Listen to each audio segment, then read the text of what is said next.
Hello, my name is Eva Avenue. I work at the Art Students League, and we are a very old, legendary, iconic art school. And we have a history of artist veterans who came here. So we're doing this symposium today.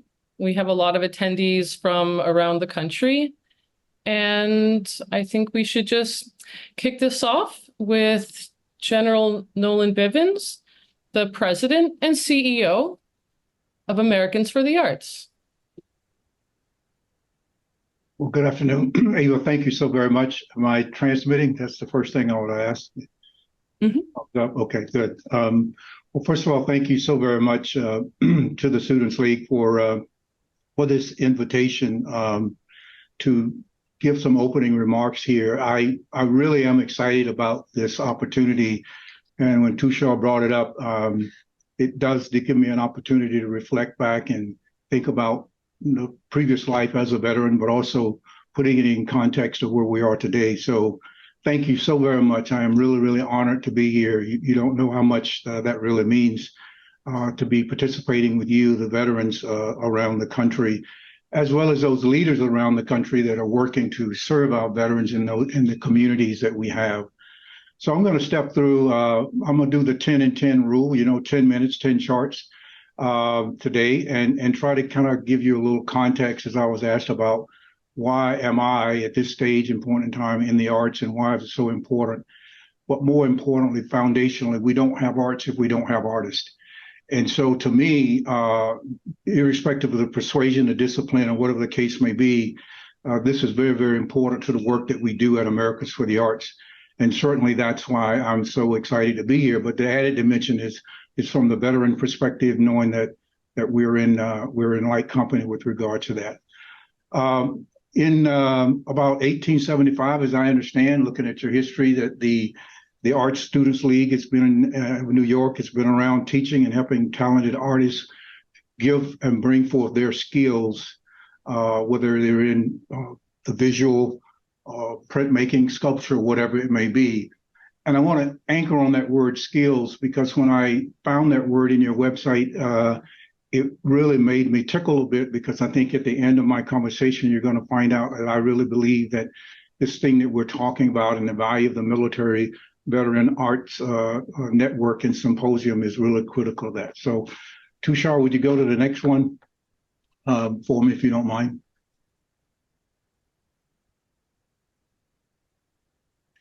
So oftentimes I get asked the question, what is the nature of a retired general officer being involved in the arts? And I often like to lead with this chart. Many of you already know probably what I'm going to say, and that is that Cato was a play that George Washington commissioned doing Valley Forge for the troops. There's a lot of political reasons for that. You know the story of Cato and politics and things, but what I'm trying to illustrate here is that we sometimes take for granted that there has not been a relationship between the arts and the military or that aspect of our country's history, but it truly is. It's foundational in many regards.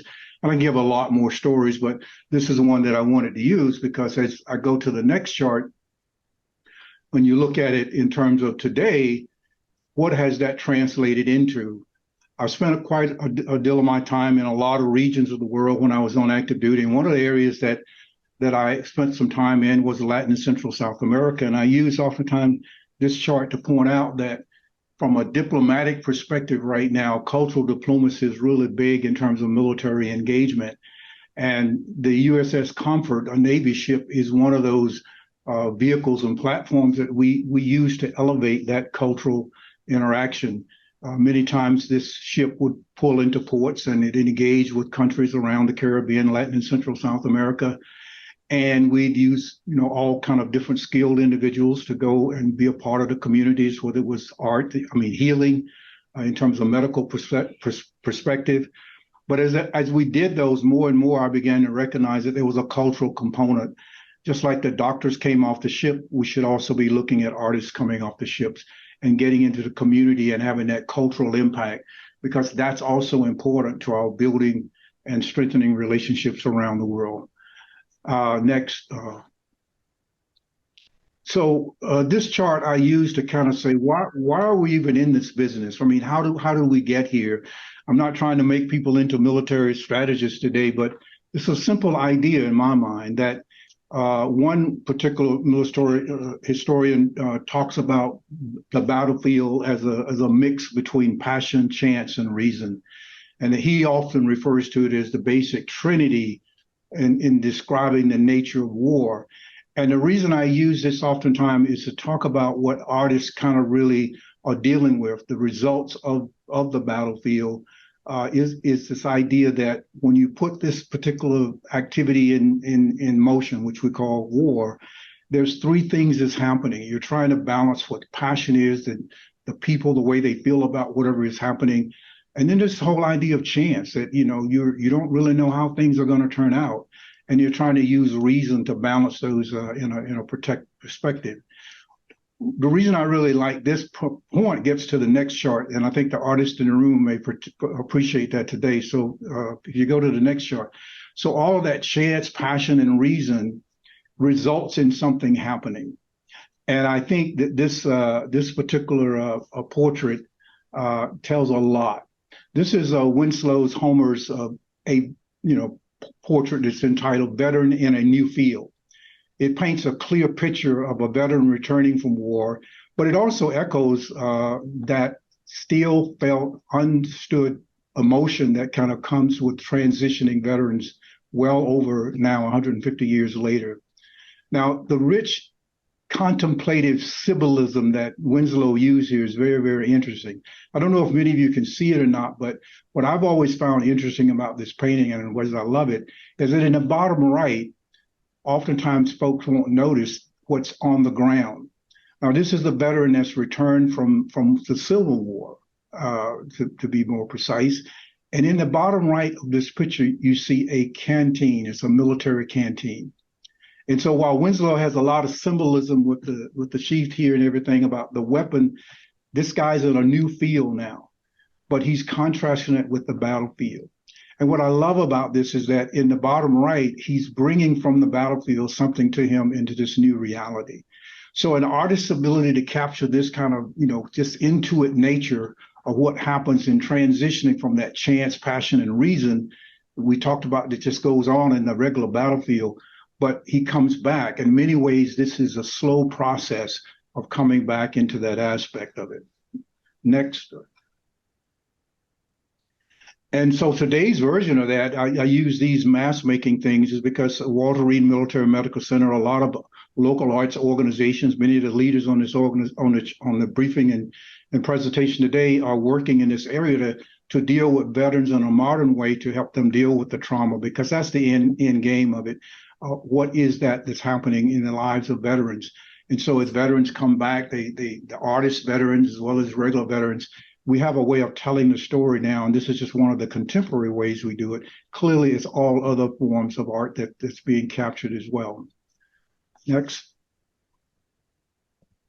So what I wanted to leave with you as a key thought today is, and if you take away anything from it, I would like for you to take away this idea of Americans for the Arts. We really have this idea that the arts are a national asset. And when thinking about it that way, it changes kind of the dimension of what an artist and his or her role may be in this process. We have learned so much about what art is offering in our country today that we just cannot ignore.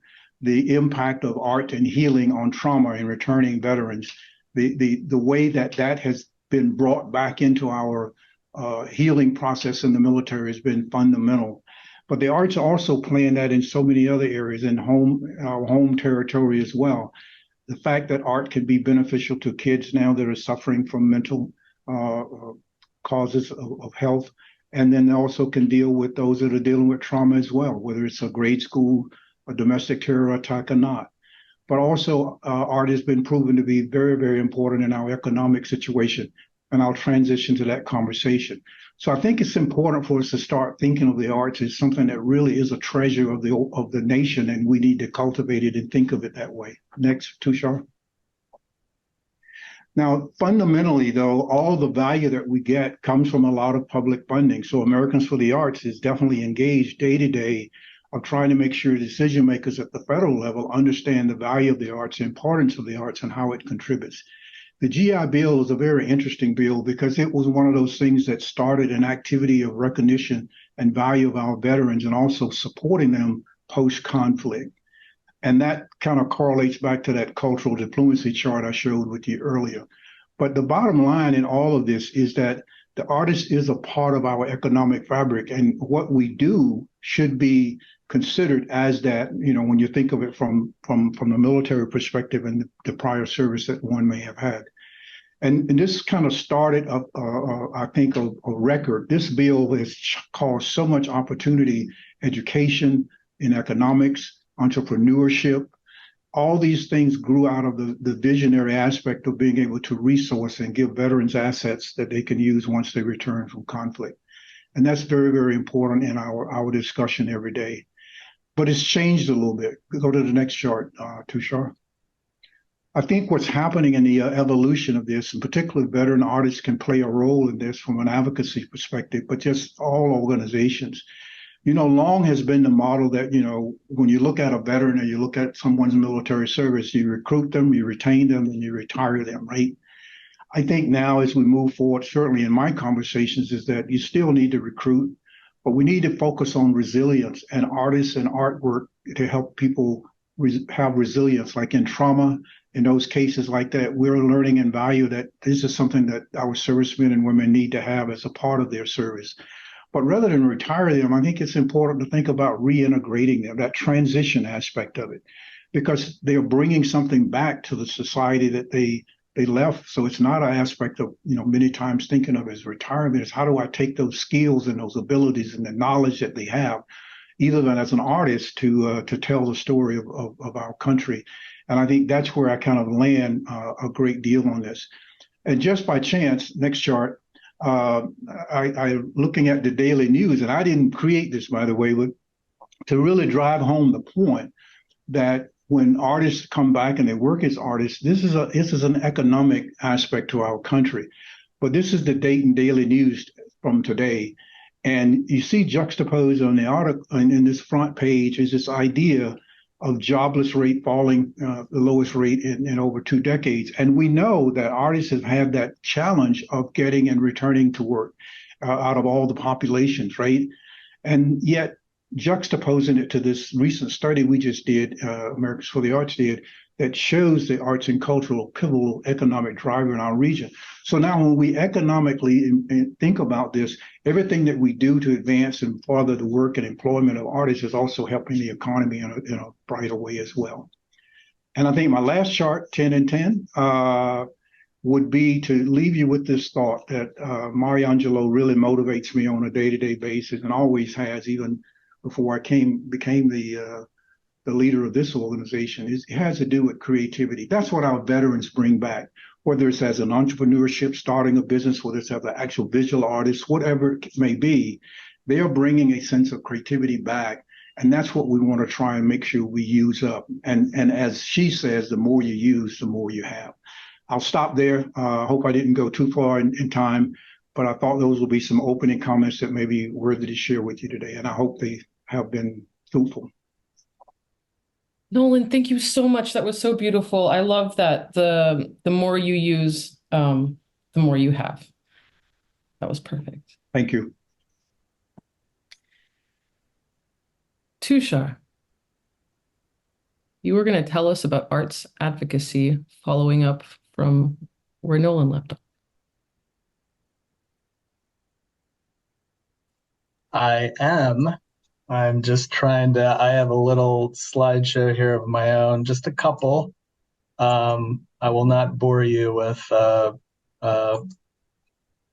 with too much public policy, but I think that we're working on some very important things with some great partners, and want to just take a little bit of time to talk about that. Just want to make sure, can you see my screen? Not yet. How about now? Yes. Great. Well, again, first of all, I want to thank the Arts Students League of New York for their partnership and helping put this together. Eva, thank you. You've been a great friend, and you've been doing just so much of the legwork and what is going to be just such a very successful event. I've actually been in the arts education space for a really long time. I think whenever people think about arts education, they think of arts education within K through 12 schools, um, and advocating for that. And of course, that is something that I think is all in some way near and dear to our hearts. But I think that the Arts Students League shows us that arts education can occur anywhere and at any point in life, and specifically here, in this case, accepting students who wish to use their veterans education benefits for classes. So thank you for all that you do. We at Americans for the Arts, we're an advocacy organization, and so to that end, our focus has been at the intersection of military arts and healing. And from a public policy perspective, we've been partners with the National Endowments for the Arts, first at an administrative level for their Creative Forces program, and in perpetuity as one of their biggest fans and advocates for the work that they do within their Creative Forces Healing Arts Network. The Creative Forces Military Healing Arts Network is an initiative within the NEA in partnership with the Department of Defense and Veterans Affairs that seeks to improve health, wellness, and quality of life for the military and veteran populations that are exposed to trauma, as well as their families and their caregivers. They do a whole host of things in terms of both the clinical research side, so really doing a fantastic job of funding efforts to provide that clinical research, which is incredibly necessary to advocate for these kinds of programs. They also do a lot of great work in terms of granting for community arts engagement, right? So thinking about the fact that we do have that clinical side that is very, very important, but right, that clinical patient side, but a veteran doesn't want to be a patient forever.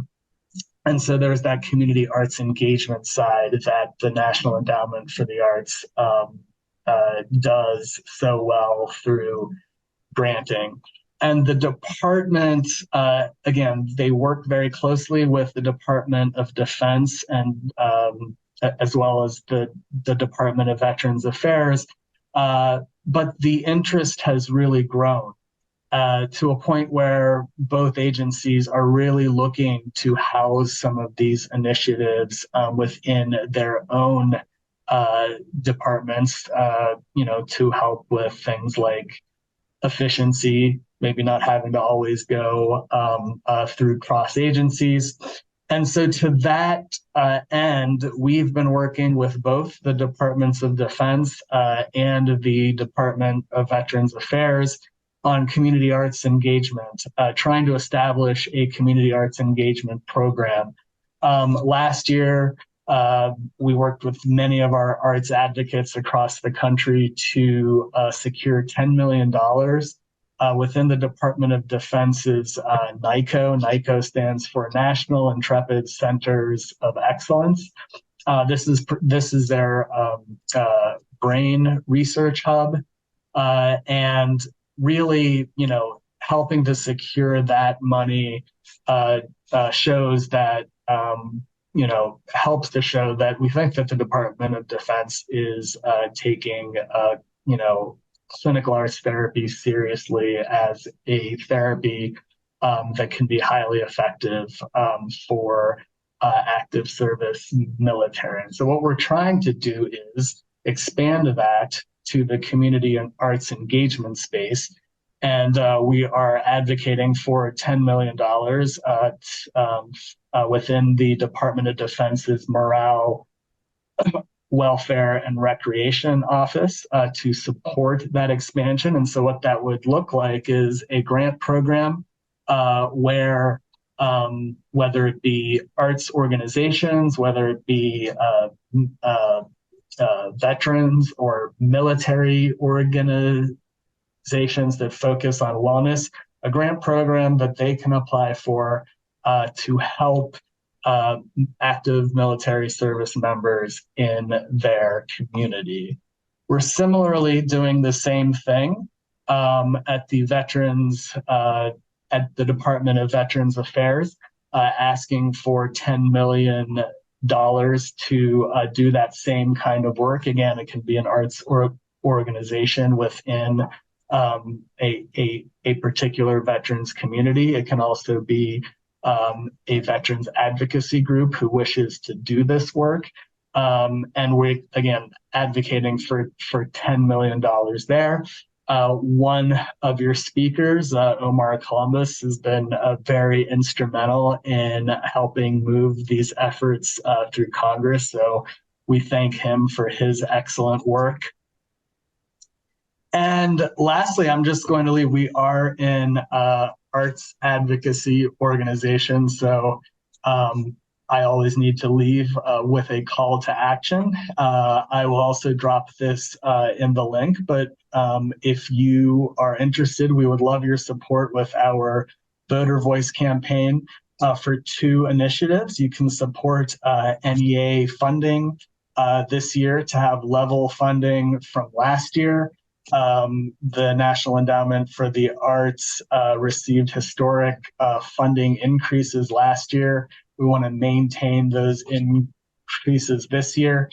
You can go on to the link there to do that. You can also support the veterans, the community arts engagement for veterans within the Department of Veterans Affairs as well by going to artsactionfund.org. We certainly would love your support and advocacy.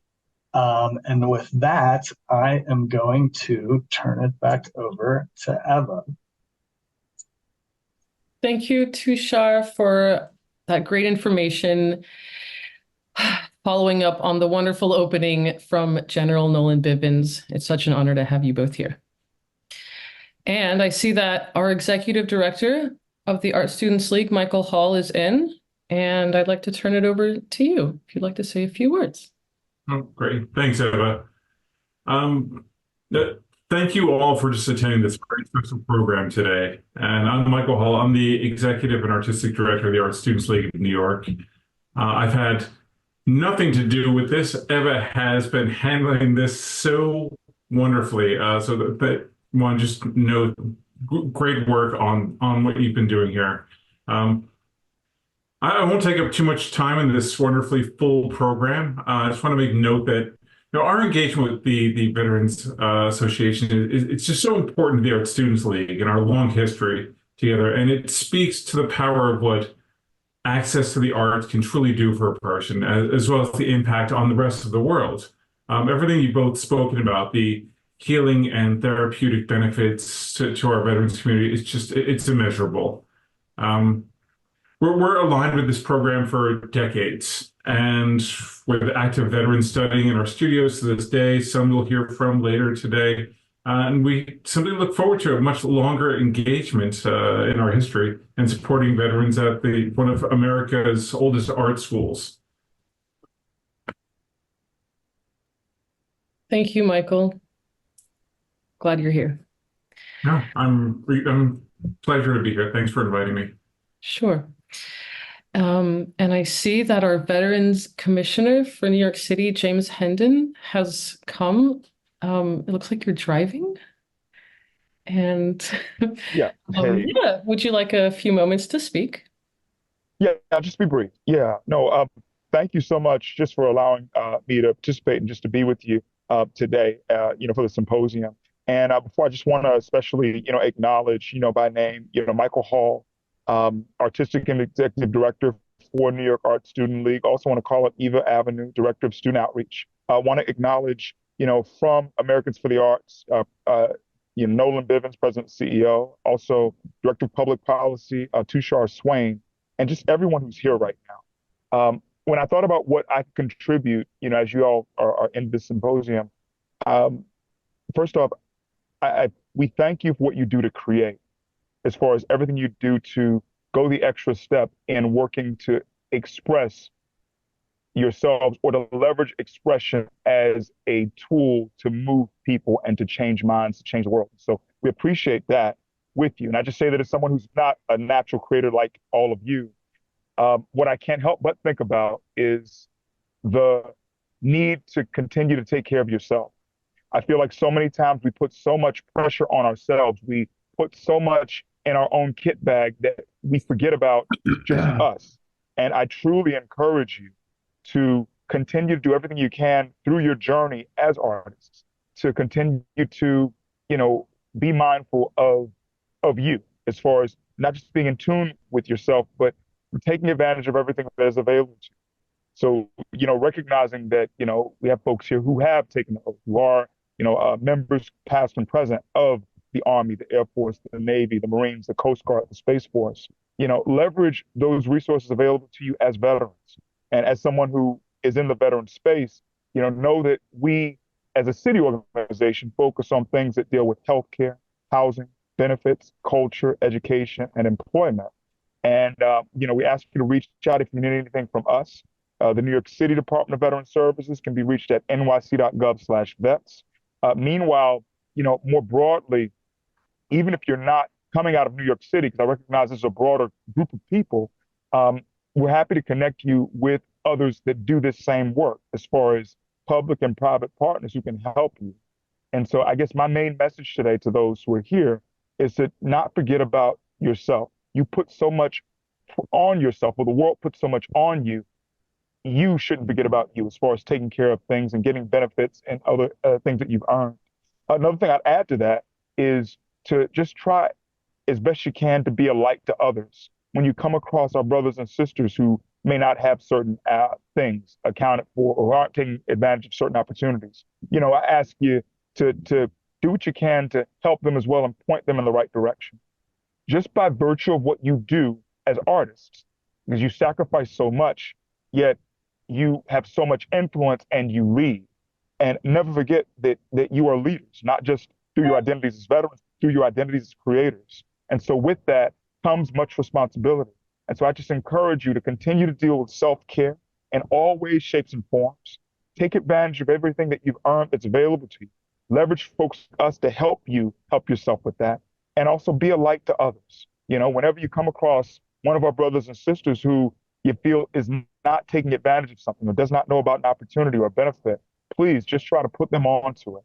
You don't have to have everything figured out and know every single thing. Just know that you can find folks like us to assist. And I also want to give a special shout out to Curtis Dorval from our team at the New York City Department of Veteran Services, our digital communications manager, who I know helped to connect us today. And so once again, thank you for what you do as leaders in all shapes and forms.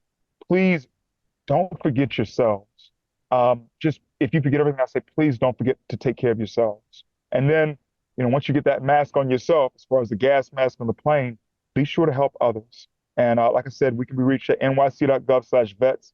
I'll put a link or two in the chat too for folks wherever you are, so you know how to find people like us who do these services, so you can plug in and be on the up and up. And I guess to end with two quotes. One is just paraphrasing. I love the Steven Soderbergh quote when he won the Oscar, the directing Oscar for Traffic, where he took his speech just to say, I want to thank anyone who spends a part of their day creating. So I just appreciate all that you do as creators and just that role it has. And just never forget that. And another quote, this is George Bernard Shaw.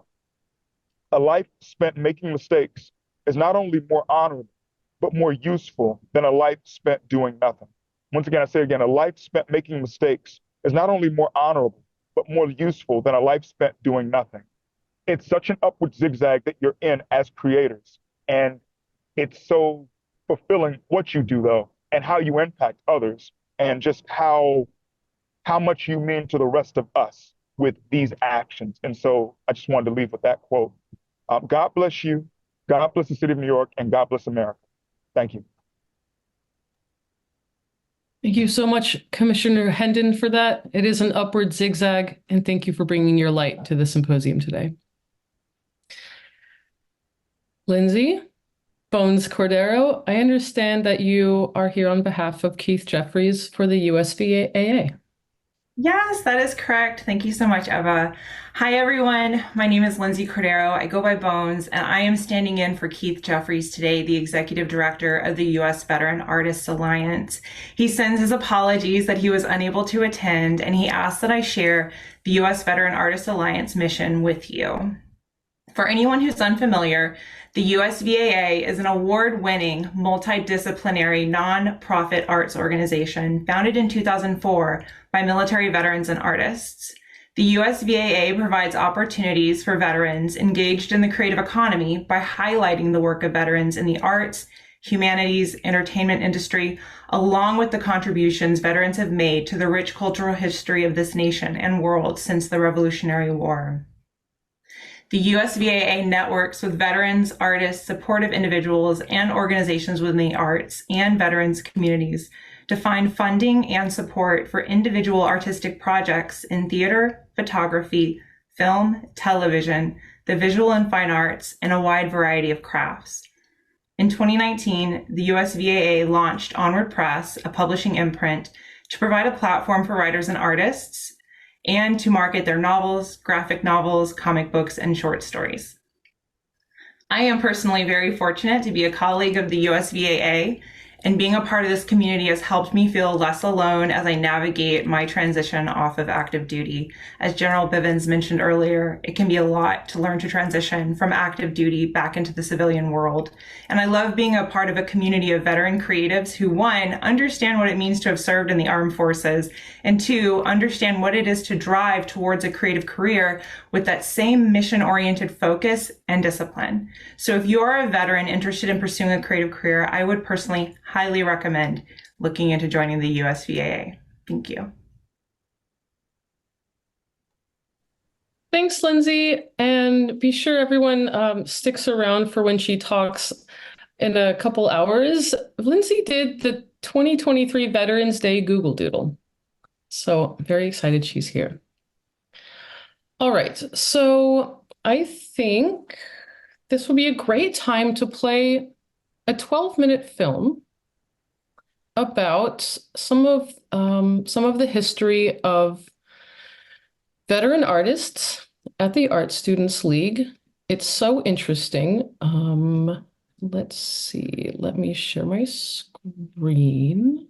How do I do that? Here we go. All right. Let's do share computer sound.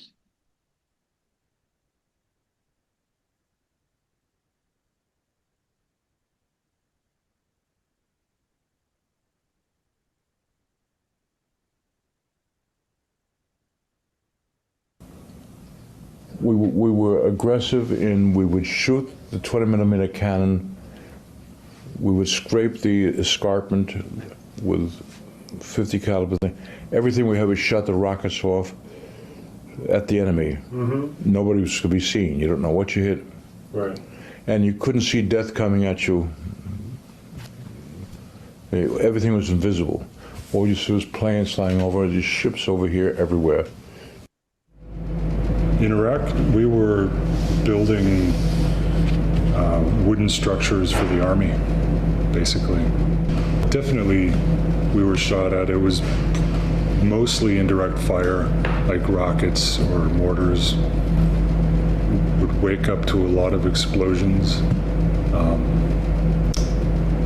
And I made it through just fine. We went out on patrols. We would either be trucked to some area or helicoptered in and jump out, and we would be out in the patrol. At that time, all the missions were called search and destroy. That means they could ambush you at any time because you were looking for trouble, you know? You were not sitting around waiting for it to come to you. You were actually actively engaged in trying to find it.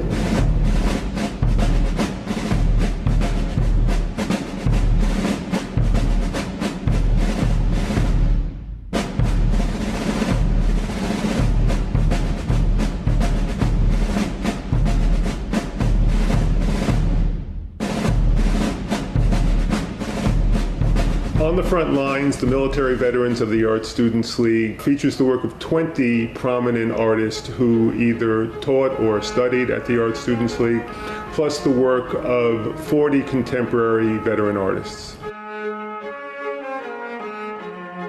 In the late 1940s, artists such as Robert Rauschenberg, Paul Jenkins, and Alfred Leslie come to the Art Students League, and they really begin developing their own styles in response to abstract expressionism, which is the major movement at this time in the New York art world.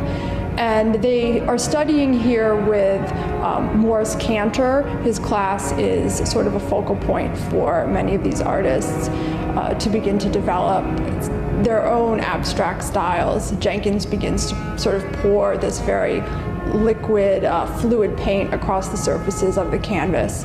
And this is an experimental moment for him studying with Cantor. In the early 40s, after the outbreak of the war, the League's registration declined severely. We would not have been able to sustain our program if it hadn't been for the thousands of GIs that study here. Well, when we look at the history of art, at any moment when we have a moment of great creativity, there is some kind of substantial patronage behind that, whether it's the commercial art market or an individual patron, or in the 1930s, the New Deal government steps in with the WPA and becomes a substantial patron. So as we come up into the late 1940s, the GI Bill sort of steps into that role, providing tuition credits for up to $500. And this has a huge impact for all students, but in particular for the artists, this allows them to devote themselves to artistic study full-time. The GI Bill was looking to train the veterans who came back from the war for a career. So we started offering a lot of more commercial classes. We were teaching fashion design at the same time, calligraphy, other classes of a more commercial nature. And illustration was a very popular program. Frank Riley was the most well-known illustration instructor, and literally thousands of people were packed into that class. After the war, it was a miracle. All the place was studied everywhere. There were hundreds and hundreds of GIs in the Art Students League. Amazing conversation. And the rap that occurred between the GIs in the lunchroom or whatever, in between class or what have you, and making friends, and the exchanges about art and what it was all about. It was a camaraderie, and out of that developed lifelong friends or acquaintances that are still kicking. I've gotten calls. Are you still around? Yeah. Rauschenberg came in from Paris. He was at the Sorbonne, and he came into class and immediately attached himself to me, and we were close visitors. Rauschenberg and Jasper Johns and Cy Twombly, the whole group with Rauschenberg, and he brought them in.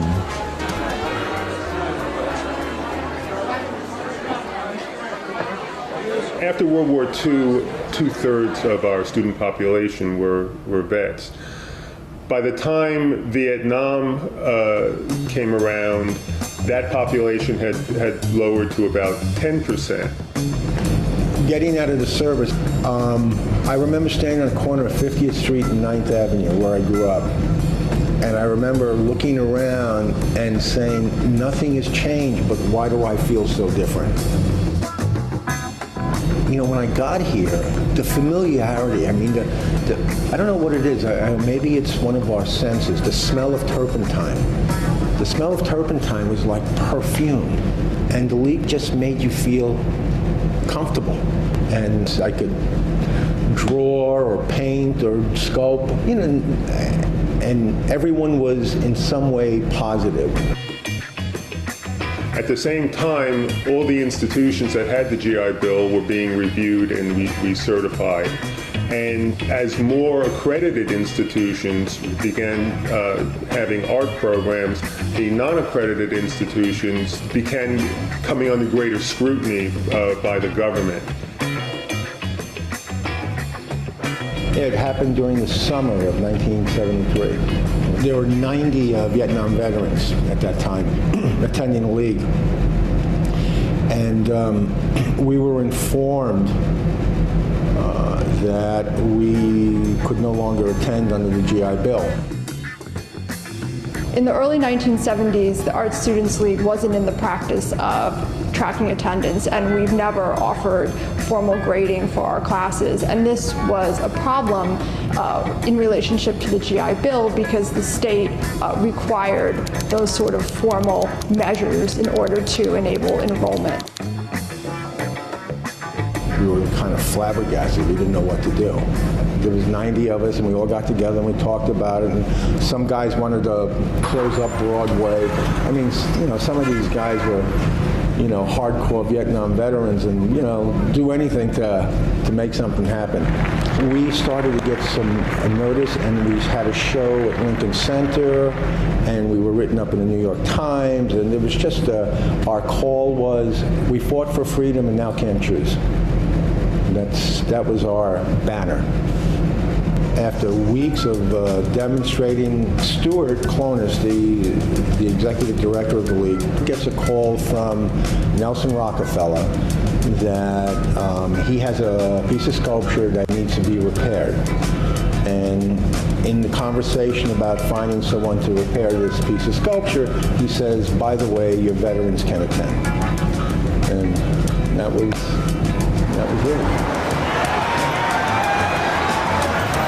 This was a pivotal moment in our history because it allows us to keep the GI Bill and to enable veterans to continue to study at the Art Students League. I pieced together this idea that I have the GI Bill and I know that I can use it to study art, but where can I do it?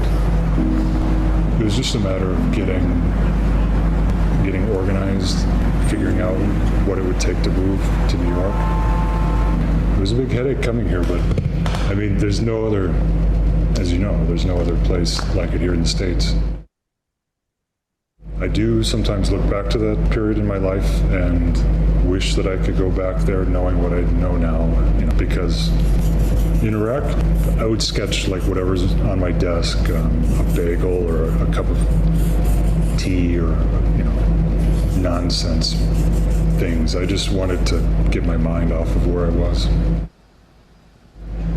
I guess that's what I mean. I wish I could go back having the skills now, because I was seeing something and recognizing something that was worth drawing. And now I'm able to get closer to getting it. Before it was just fumbling, but I could still see what it was. And now I get even closer, and tomorrow I'll get closer.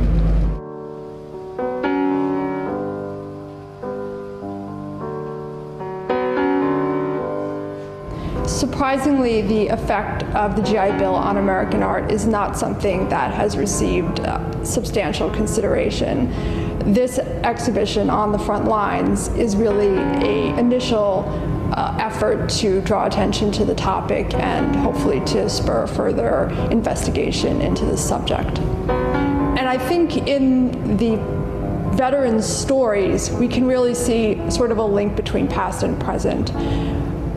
The artists that come today are coming with the same goals, the same ambitions to really devote themselves to artistic practice.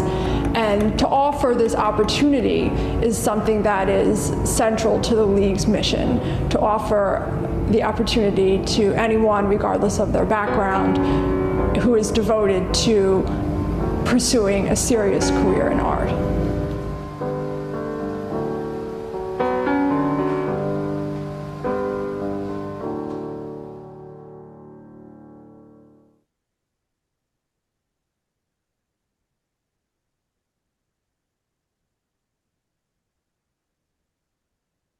Well, hope you all enjoyed that. I know that the history of veterans in the arts is so much more expansive than what we showed you at the league, but it's a big part of it. And so that also makes me want to show you one more thing before Tom and I explain exactly what the Art Students League is. But here's a few more artists that were both veterans and studied at the league. So Will Eisner, we get the Will Eisner Award from him. He created the modern graphic novel, basically. Robert Smithson. Yeah, we have a talk next week about him at the league. Spiral Jetty. I learned about this in art history, like back in high school. Cy Twombly, we heard Knox Martin talk about him. Max Ginsburg is still teaching at the league. He has a Saturday oil painting class, and he makes beautiful social realism paintings. Roy Lichtenstein, Manuel Alejandro, Alfred Leslie. We heard a lot from Knox. Personal favorite, I remember getting Archie comics as a kid in the store. I had no idea he came to the league.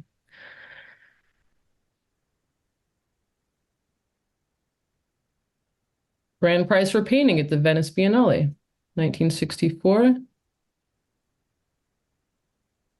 Some people aren't sure if Norman Rockwell was in the military because he didn't get in the first time, but then he gained some weight and he was able to get in. But I think he was born like up at 102nd Street, and he just studied a lot at the league, and we're really good at teaching people how to draw. So this is evidence of that. Everett Ray Kinsler, he painted so many portraits of presidents, including Trump in 2005 before he was president. That's so interesting he did that, but so many great painters. Al Held, Ralph Garafola. He did the original Sabrett hot dog logo. Today we see the photo of the hot dog on the carts, but I always think of Ralph when I see the carts because of his hot dog painting. William F. Draper taught at the league. Jesse Trevino had such a big impact in San Antonio with his large murals and paintings. I know that a lot of people really loved him in that city. He spent a little time at the league before he was deployed. Milton Resnick. Frank O'Kane, who teaches at the league today, and we're going to hear from him during the studio visit portion. Frank brings direct lineage from the abstract expressionists because of who his teacher was, Vaclav Vitlichon. Richard Mayhew. I didn't finish this, did I? I was in the middle of adding that, but he taught at the league. Leo Castelli was not taking classes at the league, but he was working with league artists, and he had such an impact on contemporary collecting and the rise of many successful artists. And then these are just a few interesting people who were not in the military, but James Montgomery Flagg, he designed this poster. You're all familiar with this, and there's been a lot of spin-offs of this poster too.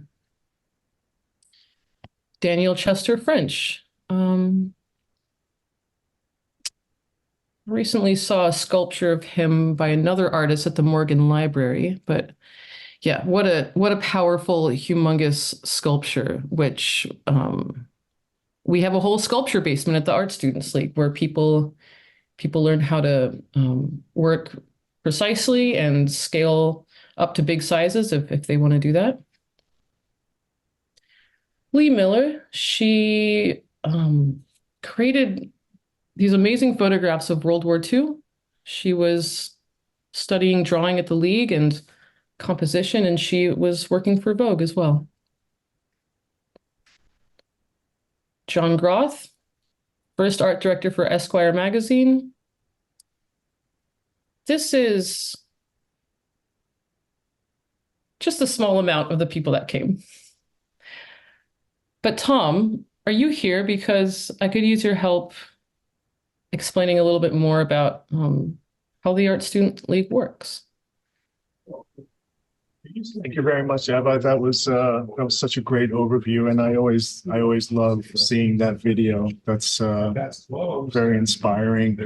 And thank you very much, everyone, for attending. My name is Tom Tasic. I'm an associate director at the Art Students League, and I oversee our certificate program, which is how veterans utilizing their GI Bill benefits, education benefits, can attend the Art Students League.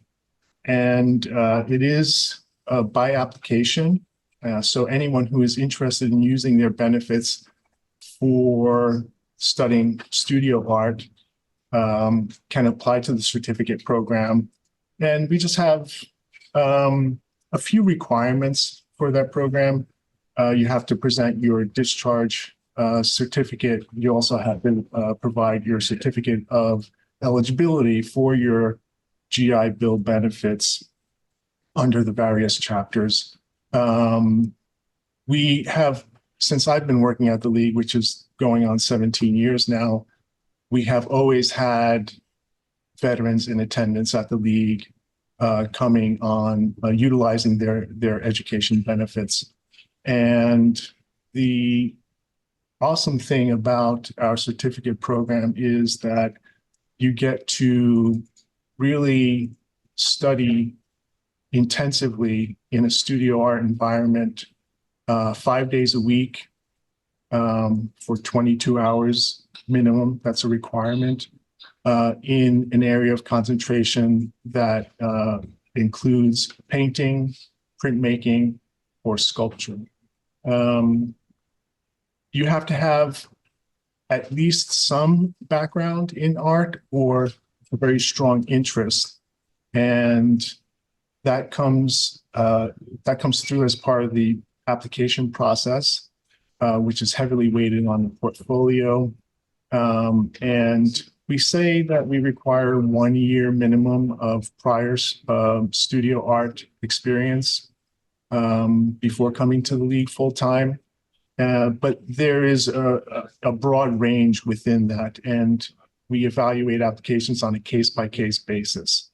So if anyone is interested in coming to the League, utilizing their GI Bill benefits, please reach out to us.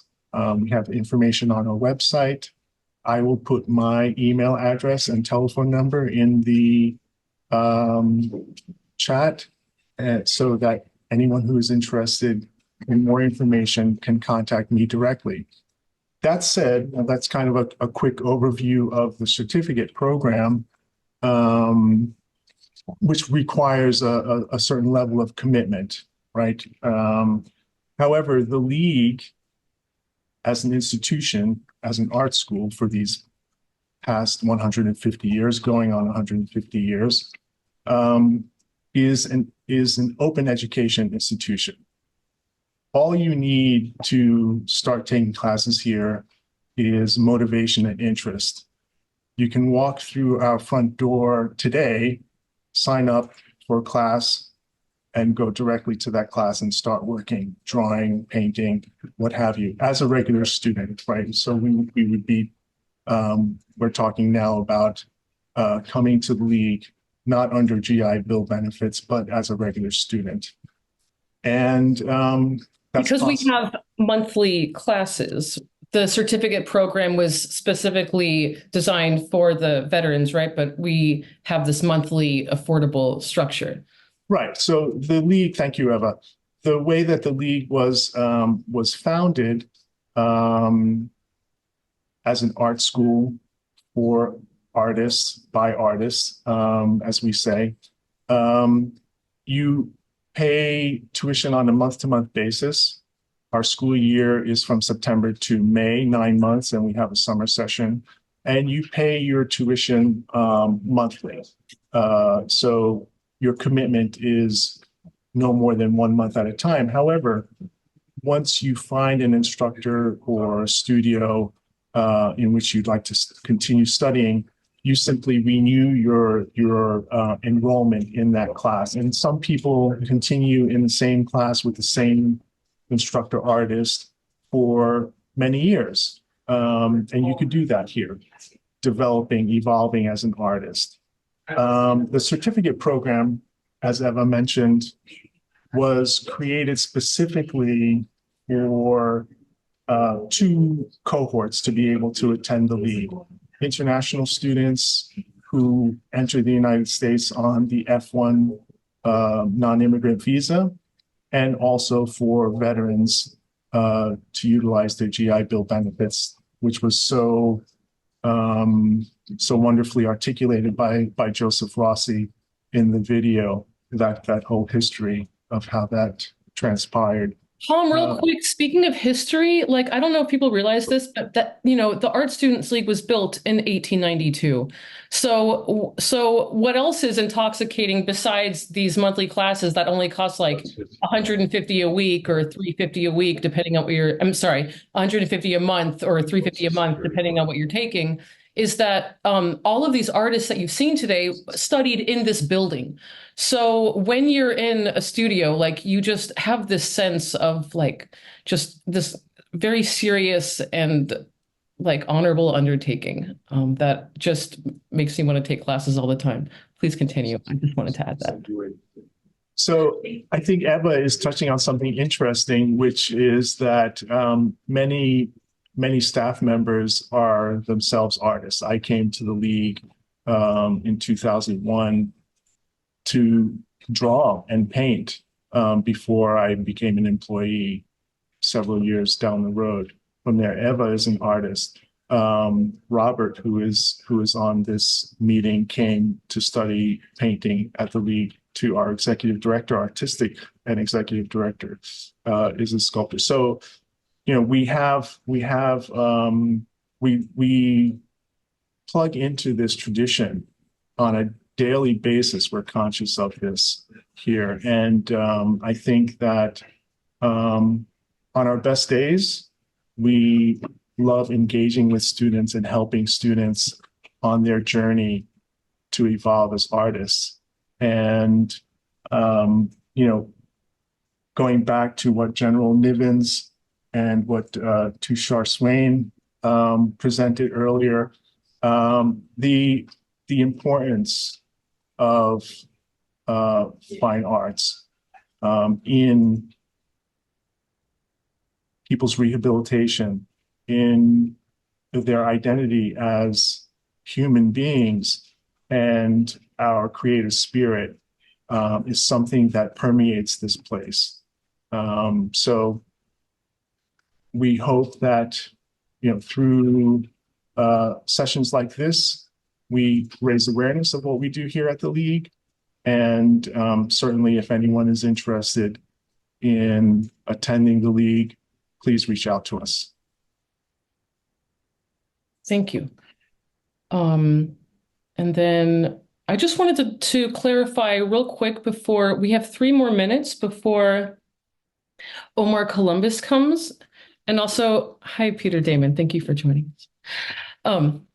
I wanted to say, right, so when it says that they need a year of formal fine art education study, we had been talking about this recently, and you said something like, as long as it's like a verifiable, something verifiable. What did you say? So substantiated was the word I used. But so when I mentioned earlier in my overview that we look at applicants on a case-by-case basis in terms of veterans in particular, not everyone has that level of formal education in studio art in their background. But like Jeremy, whom everyone was introduced to in the video, he had a strong artistic sensibility, and he began drawing and painting essentially on his own. So in a case like that, the statement of intent, a person's plan of study, what do they want to accomplish by coming to the league? What is their motivation? And yes, their portfolio. So what we are looking for are people who are serious in their pursuit of fine arts studies, right? And so we gauge that through all the application materials, the portfolio, the written statement, an interview if necessary. But also, on that formal level, we might ask for any transcripts if people took classes at other institutions in the past, or even if people studied, privately, if they can, provide a letter of recommendation from someone with whom they studied, things like that. Okay. We certainly don't want to, we're not making it hard, but at the same time, we want to make sure that because the level of commitment, the requirement, once you do come to the league and start using your benefits, there is a requirement, a minimum hourly requirement for attendance, which is pretty intensive, 22 hours per week minimum.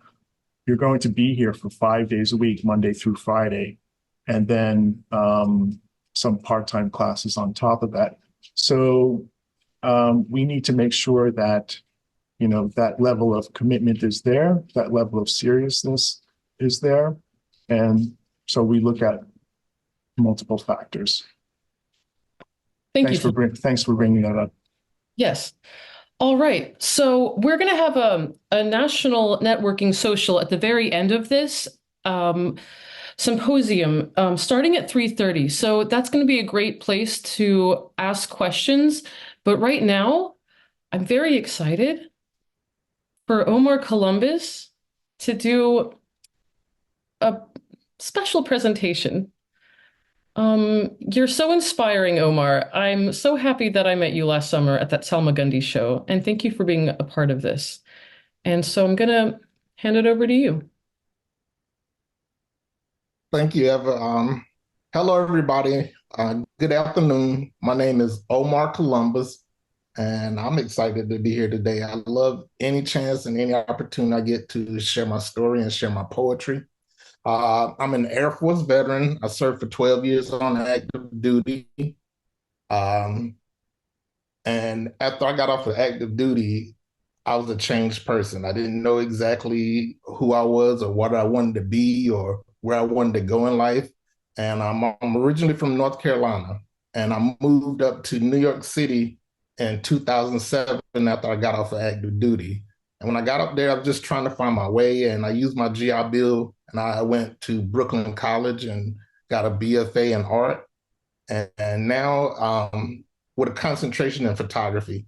I'm a photographer, I'm a poet, I'm a playwright, I'm an arts advocate with the Americans for the Arts, and I'm proud of that and excited to do more with them.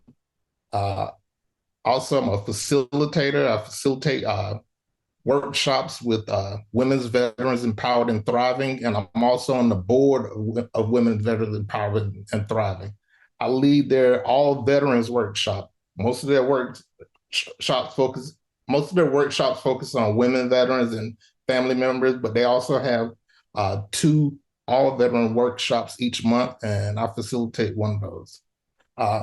What I love about poetry, I'm going to share one of my poems with you today. And what I love about poetry is I got into writing poetry about 14 years ago while I was in New York City. I started out and was just writing short poems, and it actually was a lot for me, just basically ripping out my heart and my guts, just putting it on the paper and not really taking care of myself when I was writing about my military experience. So in the midst of trying to heal my trauma, I was actually causing myself a little bit more trauma. I started seeing my mental health therapist at the VA in Manhattan, and I had been seeing her for 10 years. And I had been telling her, I'm having problems. I don't know what's going on. I didn't know exactly what was happening. And until I read her a poem, finally, after 10 years, I read her poem and something just clicked. And all of a sudden she said, I'm going to do everything in my power to help you with your service connection. And it just shocked me, the power of art. And I was just wondering, what have you been doing behind that computer for 10 years when I've been telling you the exact same thing that I wrote into a poem? So I thought I was having PTSD, but through my poetry, when I read it to her, she found out that I was having also this thing called moral injury. And I didn't quite understand what that was at first, but my morals were hurt from the things that I had to do in the military. So I'm excited to share this poem with you. I started writing these more long form poems while I was in New York City with the organization called Poetic Theater Productions Veteran Voices. And I'm excited to share this one with you today. This one is called White Marker. And let me share screen.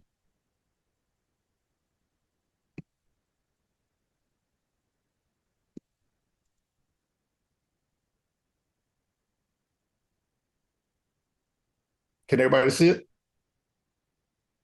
Everybody can see my slides? Yes. All right, this is my poem, White Marker. War makes humans human. Conflict is universal. From the beginning, there was war. Before I was born and lifetimes afar. Battles rage as mankind ages, yet never learns from past mistakes or from stories of those who live to tell of what war remains, a living hell. Medical scholars have debated that. Military conflict can sometimes be depicted as morally simplistic. Troops kill, but don't feel. I had never been more present than at that moment. Standing there in a desert land, hearing a foreign language I could not understand. Camouflage dressed so that I could blend in.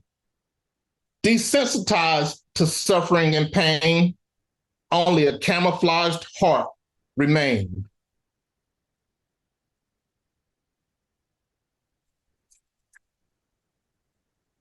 Weapons of mass destruction, also known as WMDs. President Bush sent us in to destroy them and bring a regime to its knees. We introduced a brand new bomb, the GBU-10, also known as 2,000 pounds of American go fuck yourself. Collateral damage, a natural part of war. But I signed the kiss of death. 4 bombs I signed. People died, and daily I wake up and I have to deal with that. And I can't take that back. You see, on a guided tour of the bomb dump, after standing before the board, I was selected as quarterly superior performer. And this was my award. I saw laser-guided munitions bunkered deeply in the sand. They were destined for destruction, a shock and awe across a land.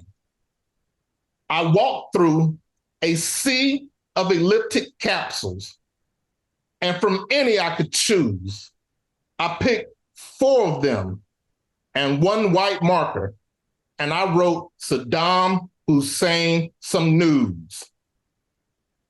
On one bomb, I wrote my closest family members' names. On another one, I wrote, North Carolina brings the pain.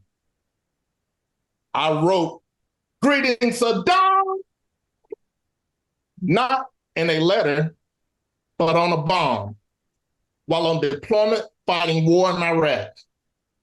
With a white marker, I wrote my mama's name and personal quotes on munitions dropped in coalition air attacks. From a moment of pride, a smile captured in a frame, expeditionary valor, a precursor to pain. In the hellish heat of an Arabian day, a bobtail truck tugged bombs away towards the flight line and stopped in front of an eagle. At maximum weapons loadout, the F-15 slowly taxied out to the end of the active runway. Bombs turned lethal. Afterburners glowed like cigarettes at night. Fireballs shot from the ass. The angry bird lifted off fast and heavy to prey upon Baghdad. High above the Iraqi skies, the eagle soared in flight.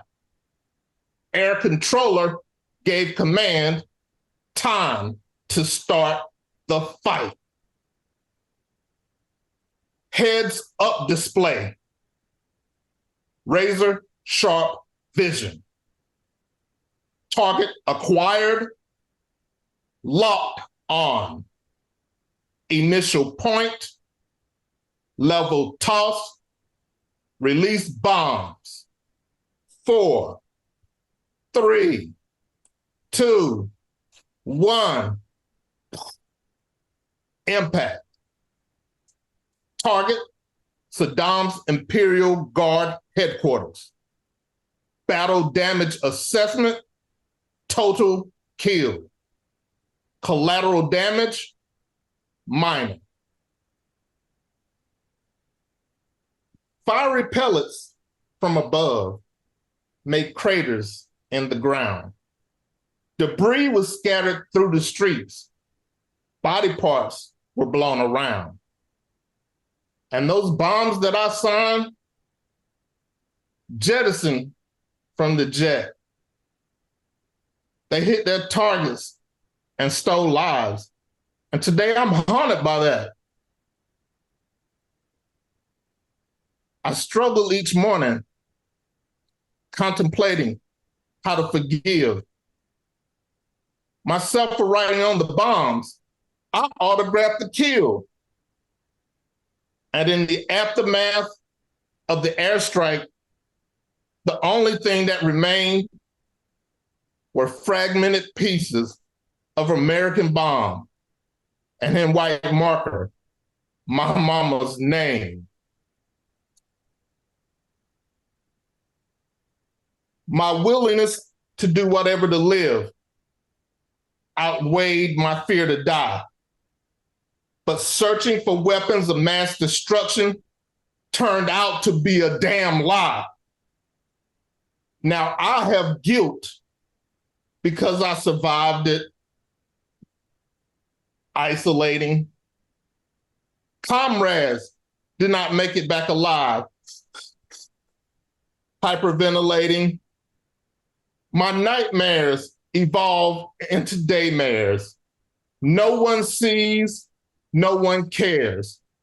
What I've experienced, what I've done. I was once an asset, now a liability. Medicate the veteran. Keep him numb. Now, my morals feel divided like this nation. Half delusional and in a state of rage. Because if all men are created equal, then I am both betrayer and betrayed. Thank you.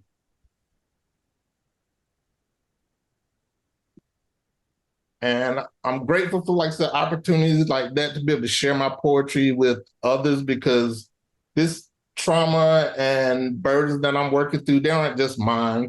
These are American problems, because we were all sent over there to do America's business. And now coming back, a way for me to heal is just being able to use poetry creatively and storytell and take those stories and make them rhyme in interesting ways and still show like the mission and the targets and everything that we were doing over there. And thank you for letting me share. And now I want to bring in Jenny Pakanowski. She's the founder and director of Women's Veterans Empowered and Thriving.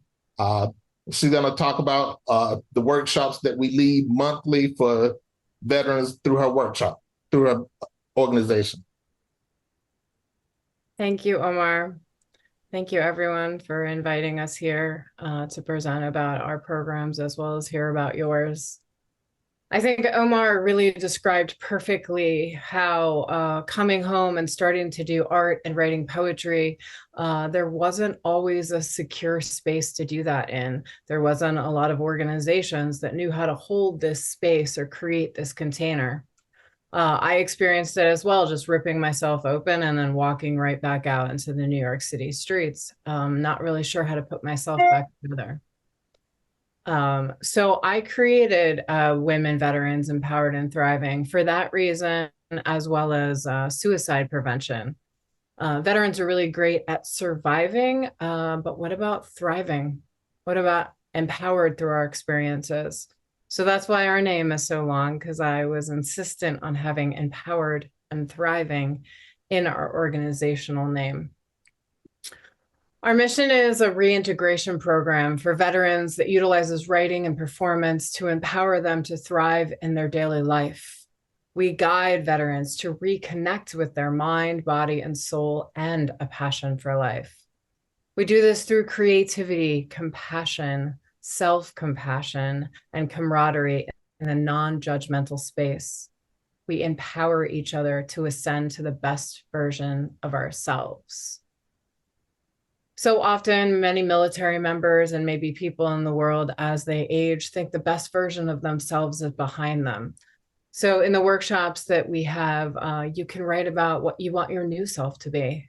You know, many of the veterans identify as, I am not the same person. Okay, so what do we want to do next? How can we create something new, something better, this new best version of you? So Women Veterans Empowered and Thriving started as a women veterans only organization, because at the time I lived in the Lehigh Valley, Pennsylvania, and there was nothing for women veterans. But as we created and had ritual storytelling, a lot of different people approached me and asked, you know, where's the empowerment for them? So luckily we had Omar. Omar and I were already connected through Poetic Theater Productions, who also uses our empowerment model. And I said, Omar, come over here. We're going to do this all veterans workshop, and we'll include men and everybody. So we have those twice a month, one of which Omar facilitates. And we also now have a civilian support members of veterans. This includes family, spouses, kids, caretakers, and practitioners. Hear me out there, Zoom land. Practitioners who support veterans can come to this workshop to release maybe what got stuck to you during helping a veteran, and also maybe complain about them a little bit. Veterans are not an easy community to work with. I know that's been said about me. I was also in Operation Iraqi Freedom. I'm a combat medic, and now I use my skills to heal souls, hearts, and minds, not just the body. WVET's been lucky. We received a Veteran Trust Fund grant to run our programs for the next year so that we can pay our facilitators. We don't believe any veteran should share their story for free or work for free for any organization. We served already. We don't need to serve anymore. In February, we'll start 2 more empowerment programs for middle school and high schoolers, because we found that our community agreements and our empowerment model not only helps veterans in reintegration, but also helps children as well. We're also going to start a program in Muncie Prison for incarcerated women veterans, so that they have skills to not only reintegrate from their military service, but also from their incarcerations in a reentry. So what's reintegration? Everyone throws these language around, and I feel it's important to really understand language. For WVET, it's a process that at any point where service members leave military culture and enter the civilian culture. Military and civilian culture are very different. It's important to understand the differences and apply the skills needed to adapt, as well as release what no longer serves the individual.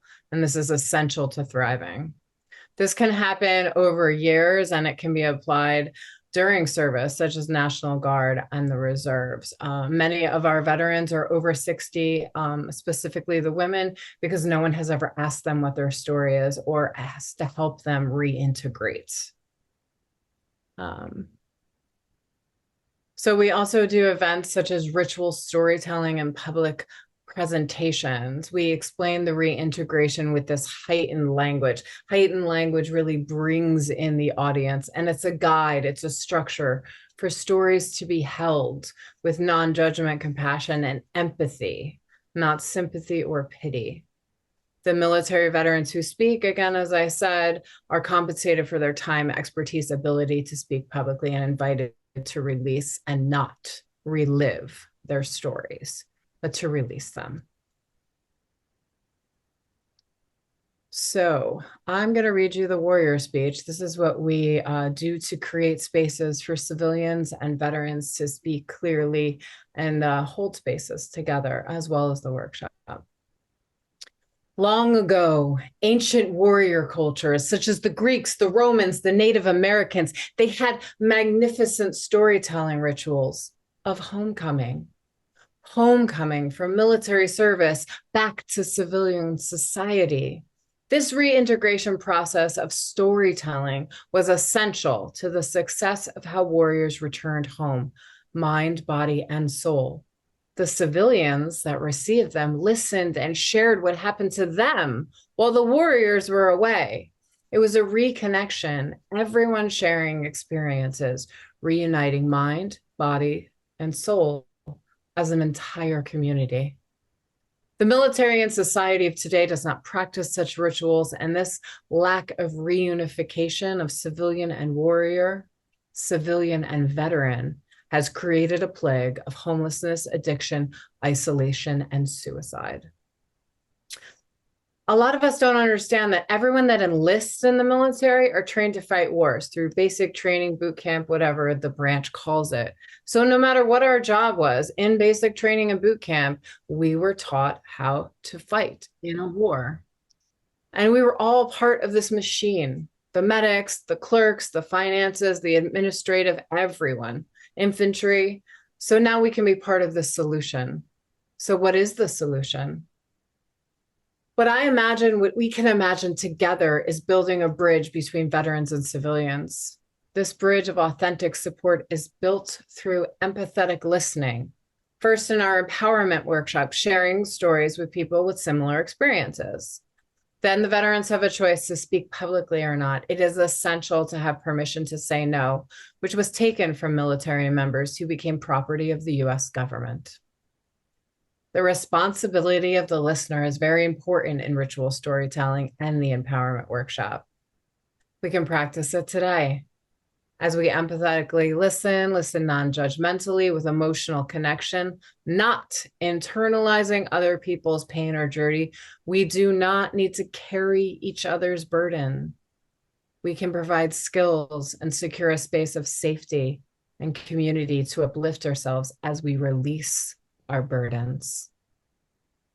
I encourage, as you listen, to look for similarities in our lives, because everyone struggles and everyone suffers. And we also overcome obstacles, pain, and disappointment.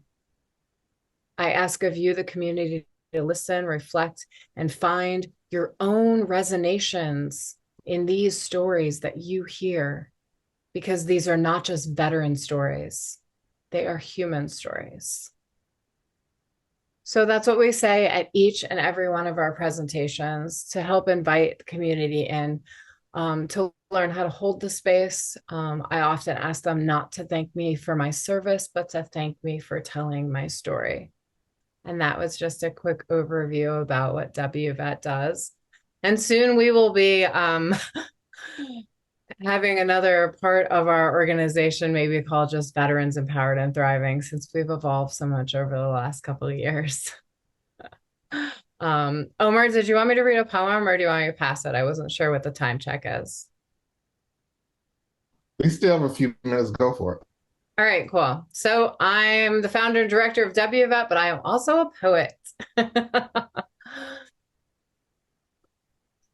Jenny the poet speaks now. I wish someone had told me that I would have to work my entire life to find all of the pieces that chipped off of me like paint over the last 20 years. My body became too unsafe for my soul to occupy, and my uterus became infertile ground zero. She was an innocent bystander who would live in constant flight or fight, eviscerating anything that entered into it. At the recruitment office, they should be required to say, hey, you can go to college or pay off your student loan debt. However, your mind, your body may never actually be well enough to go to college or university. You may become so dehumanized, your soul will become tethered to you instead of part of you. You become so disconnected from other humans. Some days you may only see enemies and targets, creating casualties instead of families, and death. Oh, death will latch onto you like a baby to a mother's milk. They call it uterine infertility. My uterus won't conceive life. My uterus doesn't feel safe. She contracts with rage and expels venom about lost love, lost self, lost time. It's the desert damages you see. My uterus wonders why I didn't love her, or maybe why I didn't soothe her with the compassion I give most people and my dogs. You see, she has become militarized, an armored uterus with a hyper-vigilant heart. In the fine print of your contract, it should state, it may be easier to die on duty in the throes of battle instead of navigating the civilian world. A civilian culture your brain can no longer comprehend. Your main comforts will be rage, violence, depression, sadness. You will be exposed, untested anthrax vaccines, burn pits, depleted uranium, alcohol, prescribed poison, and let's not forget the physical brutality of your own doing and by the leadership training you. They broke you down to build you back up, to serve and survive, and then they tossed you to the side for new blood and new brains. Let the civilians deal with you now. The aging body, service members without service, we are the backbone of America that can no longer walk. My future children will be disintegrated by the stress that courses through me, by the war inflicted on me, because I believed in the promise of a better life, the American dream to serve. And I will admit it, I believed. Now, today, I must rebuild into the empowered veteran, surrounded by my tribe. I am learning to listen to you, my body, my uterus, the holder of life. I want to promise you that it's safe. Let me wash away the sand, purify the venom. Let me hold you in my embrace of warmth. Let my children become the witness of our love. Let us grow with peace and thrive. Thank you. Thank you so much, Jenny and Omar. That was really powerful, and I'm so grateful that you're both here. And I understand that you both work together, right, to facilitate virtual free workshops for veterans. Yes, and also civilian support members. So practitioners, family members, we have one group a month for that. And a lot of our programs are virtual, but we're also having a women veterans art exhibit in Bethlehem, Pennsylvania, where I live, where we will also do a ritual storytelling. And we also do things in New York City at Lucid Body. We're part of the Bronx VA Arts Coalition. And we're starting a new meeting place at Lucid Body House. We had our kickoff event in January. So any veteran can come and perform and practice, hang out with the other veterans, eat some food, watch. So we're still working out the details of that once a month thing at Lucid Body, which is on Lexington Ave. Thank you so much, Jenny. And Jenny will be sponsoring one of the breakout rooms at the end of this symposium. We'll have 4 different one of those with different interests. So now, and Omar, just thank you again for introducing me to all these wonderful people last summer. My pleasure. So we're now going to move into our studio visit segment. I think that, I think studio visits are a great way to utilize, just the technologies we have today to make relationships with people that we might not otherwise have access to. So I think it's good to have if on your website, if you have a little Calendly or an Acuity scheduling, there's many ways to do virtual studio visits. And so I see that Maxwell Singer is here. And I think we're going to start with him. And let me just show you a few of his works. Maxwell, thank you for being here. Everyone's on time. This is just my dream. This is great. I'm so happy. Let's see. So, yeah. Maxwell studied sculpture at the League. He still studies sculpture at the League. So I'm just going to show you a few of his pieces here, just so you get a sense of what he does. He'll show you a few things what he's working on too, but he's really studied a lot of classical forms that allows him to take his technical skills and infuse it with creativity. He has a lot of different works, but they all follow a similar vein of this kind of artistic strength. Maxwell, do you want to take over and unmute yourself? Ooh, you are still muted. Maxwell, wait, maybe I can unmute you. Hold on.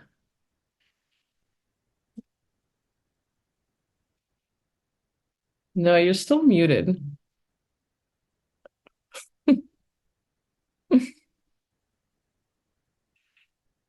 Let's see.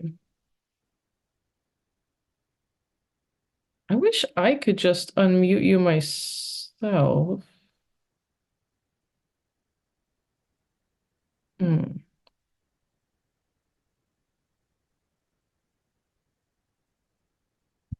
I also see Eric Garcia is here. Maxwell, do you want me to give you a little time to figure out the unmute button? If Eric feels like going first, maybe you don't at all. Maybe you're like, what? Heck no, I'm not ready. Oh no, Maxwell, if you don't have it now though, I don't know. I can go if I need to. Oh, Eric, there you are. All right. That's really nice of you. All right. So Maxwell, we'll see how you're doing in a second. I went to UNM with Eric in Albuquerque. He is so cool. He was our political cartoonist and at the Daily Lobo. And I've been following you over the years, and I know you've kept doing what you've always done, but you've expanded into so many other creative areas. And yeah, I'm hoping you can show us what you're working on today. Yes, great to be here. Thank you for inviting me to be part of the symposium, and great to see you again after all these years. I know. Um, Again, my name is Eric Garcia, veteran Air Force, security forces from 1997 to 2002. I served 4.5 years overseas, 3 of those years, and then came back to Albuquerque to serve my last year in Kirtland Air Force Base. And I've always been creating since I was small, so I've never stopped creating. And even when I was in the military, I think that's where I started doing more political cartooning because I was drawing caricatures of the stupid situations they would make us do, or making fun of our officers and stuff like that. So when I went to got my GI Bill and went to the university, there was a call out for political cartoonists, and that's how I thought I had some experience. So that's how I got the gig. But since then, I've been doing all kinds of other things. I brought in my scope from political cartooning to sculptures to um, animations, and I want to share my screen now because I've been dabbling with uh, game design, collaborating with some game designers to create video games. Can I just tell everyone though, if they want to look you up for the cartooning you had done, it's called El Machete Illustrated. Yes. And he has an Instagram, and that's what that is. But please go on with your video. Yes, if you'd like to find some hard-hitting critiques on our society, go to El Machete Illustrated. And I'll share the link when I'm done. So this is an example what I'm dabbling with, what I'm experimenting with right now is this theme of space invaders. And when I'm talking about space invaders, I'm not necessarily talking about extraterrestrials coming from outer space, but space invaders of colonialism. Because when the conquistadors and all the other colonial powers came to the Americas, they were space invaders. They were not necessarily from outer space, but they were here invading other people's space. So I'm making correlations and parallels to sci-fi space invasion with colonialism, and trying to figure out what that means today. This is a sculpture that I did while I was in residency in Roswell, New Mexico, home of one of the most famous space crashes, extraterrestrial crashes. And it's a mast, to replicate like one of those Spanish galleons they would be sailing across the seas. And I projected space invaders and the 8-bit icon of the old video game. Oregon Trail, if I don't know if anyone remembers that old video game, which is about colonialism and going west and exploring the frontier, right? So with this idea, I said, well, what if we actually build the video game Space Invaders and reconfigure it? So me and a friend of mine, Professor Rafael Fajardo, who is a professor there in Denver, who does critically engaged video games, helped me reconfigure the classic arcade game of Space Invaders. And we took out all the icons of the extraterrestrials, and we put colonial icons of invaders, right? So we have knights on the bottom row, we have conquistadors on horseback, we have cannons, galleons, Spanish galleons, and then like the top row is like the cathedral, like the church.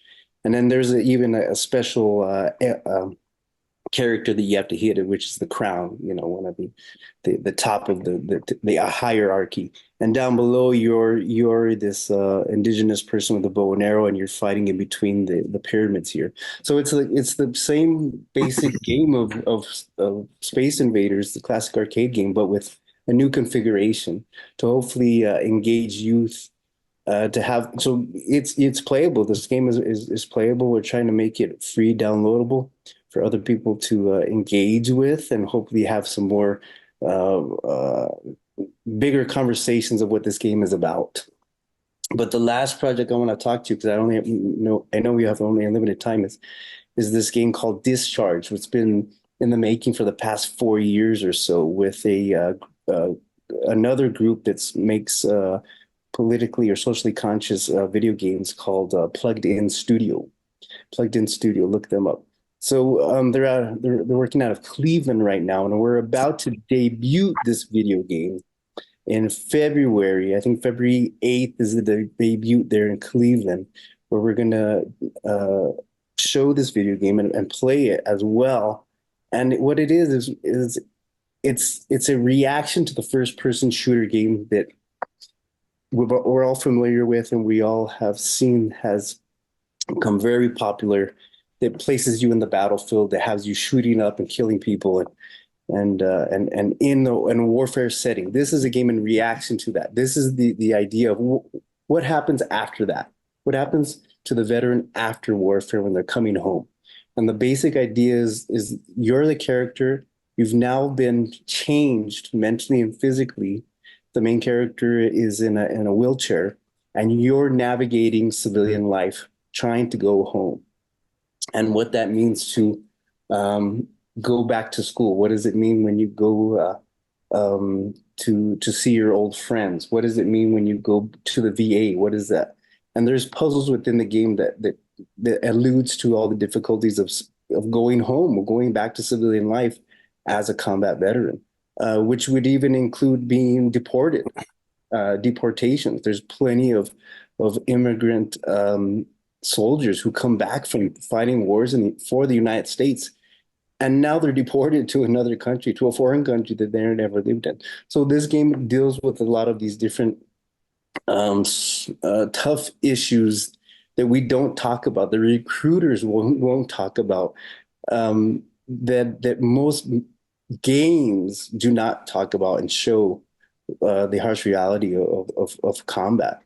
So I'm really excited for this one. If everyone's in Cleveland, February 8th, February 9th, we'll be playing the game and having some artist talks. And I'll leave it there because I know we're on limited time. There's some websites, Eric J. Garcia, if you want to check out some of the other stuff that I'm doing with prints or sculptures or murals. And El Machete Illustrated is the branding for my political cartoon series. So look me up. Thank you, Eva. Eric, thank you so much. And thank you for being prepared to go in early. And I'm so happy to see what you're working on. You're just so conceptually wild. And I can't wait to see what else you do in the future. Thank you. You're welcome. Maxwell. Hello, Eva. Can you hear me? Yes. Oh, sorry about that. I've never done Zoom before. Well, I think that's you got that out of the way. So yeah, now that won't ever happen again. So anyway, yeah, so please show us around your studio and tell us what you're working on. So this is one of my main sculptures. Let me turn this around. Yeah. And Maxwell, you Okay. were in the Navy, right? Yes, I was in the Navy from 2000 to 2003. Sorry, September of 1999 to December of 2002. So I was in during 9/11. I was actually overseas when 9/11 happened, and I did a 6-month deployment, 3 months in the Persian Gulf. 3 months in the Mediterranean Sea, and then 3 months in the Persian Gulf, and then 9/11 happened. Yeah, my art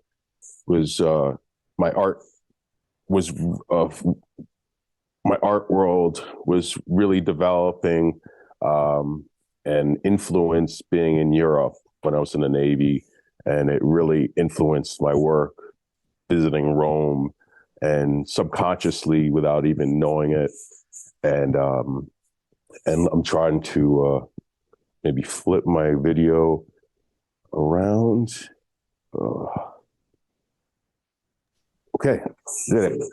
So this is a sculpture I'm working on now. It's supposed to be, I do boxers. I was a boxer as a teenager, and I'm very much influenced by classical works. And this is supposed to be a Rocky Marciano, Joe Louis for a piece of marble. And this is the maquette. You could see the scale of the marble. This, I'm using foam core. And this, I'll take measurements from a block of marble I have. And take measurements from this and then carve the marble.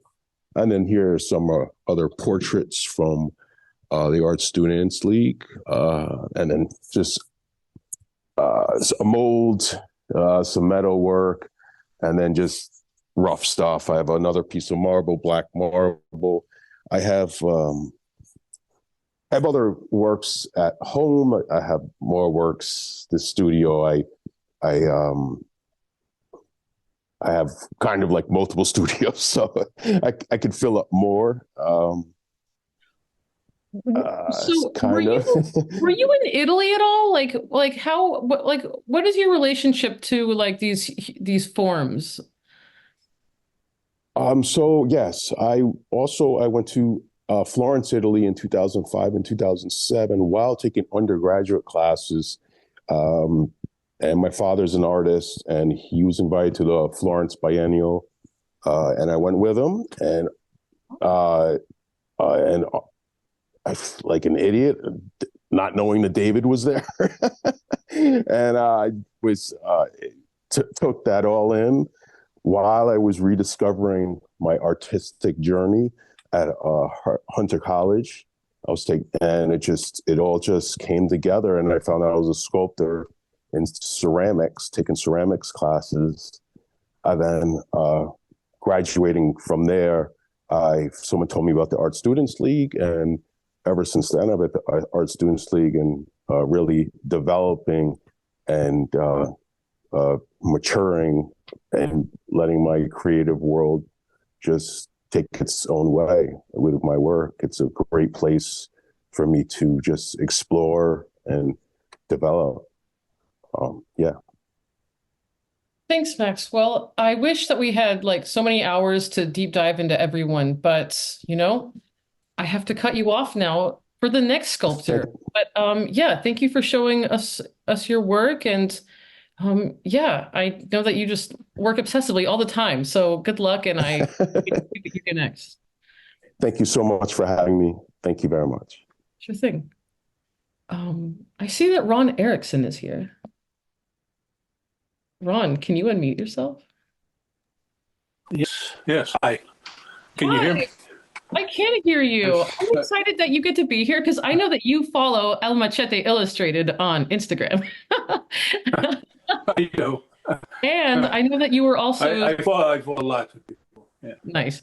And you also were studying sculpture at the League, but you are now helping run a big veteran paper empire out of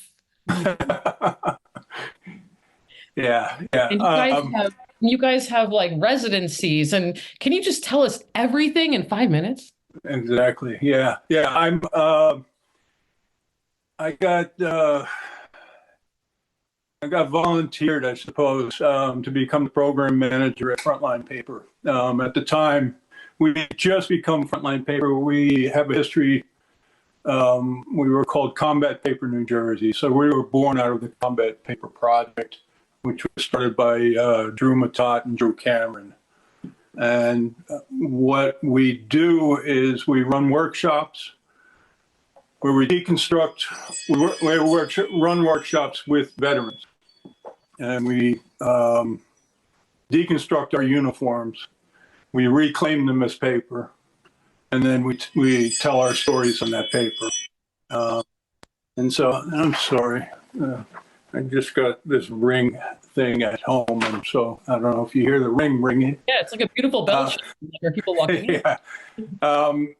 And that's what I don't know if you can see it. That's what I have up here on that board is up on the upper left-hand side is a piece of paper that's from Desert Tan uniform. It's probably a Marine Corps Desert Tan uniform, and that's actually got some World War II Class A wool uniform in it. You can make paper from wool, but you can add it as an additive, and it makes a really beautiful sheet of paper.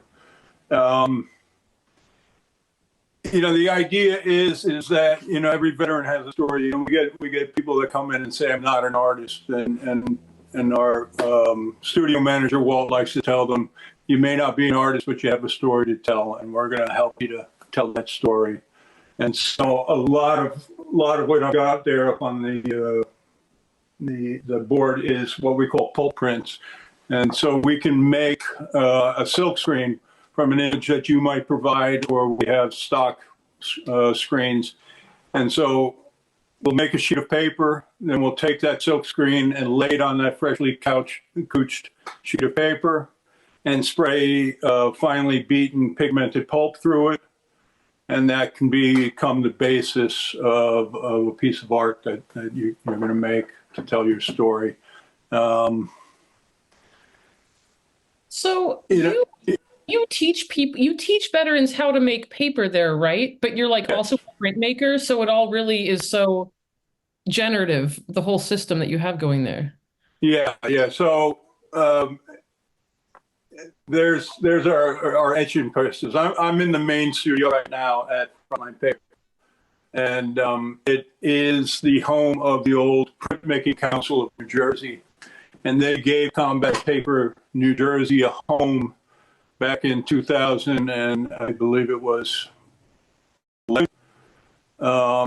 They heard about the program and they invited them in and then gave us a home. And so every Sunday from 12 to 4, except for like Christmas and Easter and some of those holidays, every Sunday 12 to 4, we are open to all veterans. Any era, it doesn't matter what you did, who you served for, when you served. We even invite, veterans of other armies and, other military, come on down. We invite family members, to come. We had a young woman whose dad is a, Army veteran, and we made this paper. She walks for peace with a son, and she had this Buddhist nun's robe, so we made paper from that robe for her, with her. Yeah, not for her, with her. She cut the rag. We put it in the beater, and we made that paper. Well, that's pretty wild, Ron. Thank you for showing us around a bit. Again, I wish we could talk to you for like 2 hours because, when I met you, like at that Salmagundi show, you kept introducing me to people, or people would come up and they'd be like, "Oh, I'm with Frontline Paper. Oh, I'm with Frontline Paper." I'm like, "Oh my God, like, is the entire team here?" It was so great. But yeah, so I know that, a lot of people like working with you, and I hope that more people today, if they're interested in what they've seen, look up Frontline Arts, Frontline Paper, and see that, you have so much going on, and there's residencies to apply for, and just ways to be involved. And cool. Well, thanks. So, yes, have a great day. I hope you stick around for a bit more because we are going to now feature Frank O'Kane, who teaches at the Art Students League. And Frank, I hope that you're still there. I don't know, because I can only see your painting, but there you are. Can you unmute yourself? There you are. Sorry. Hi. Hey. Hey, well, we can't see you, but maybe you'll come in and out on that screen. But oh, there you are. Oh, Frank, this is awesome. Look at you floating. So I'm going to introduce you. I took Frank's class for a few months. He teaches abstract painting and drawing at the league, but he says that he teaches structure. And Frank brings a long, just this long, direct lineage of knowledge from the abstract expressionists, from Cezanne to Hans Hofmann to Václav Vitlichil to Václav's student, Frank O'Kane. And so I'm going to turn that over to you. And I was hoping you could tell us a little bit about just how you got started as an artist.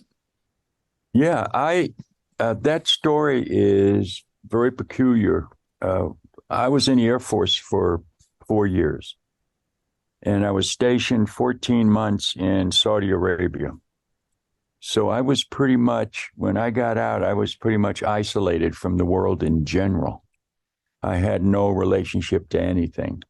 So anyway, to make it quick, I ended up in Richmond, Virginia, where I discovered my wife, who took me to the first museum I had ever seen. I had never been to a museum. I didn't even know they existed. My life came out of a strong military fight and struggle kind of dark passage. But when I entered that museum and I came out, I wept. I wept out of real anger of all the time I'd wasted. I immediately divulged myself. I pushed myself into the art world, and it became my sole contributor. It became the essence and the spirit of my existence. And it's been that way to this day.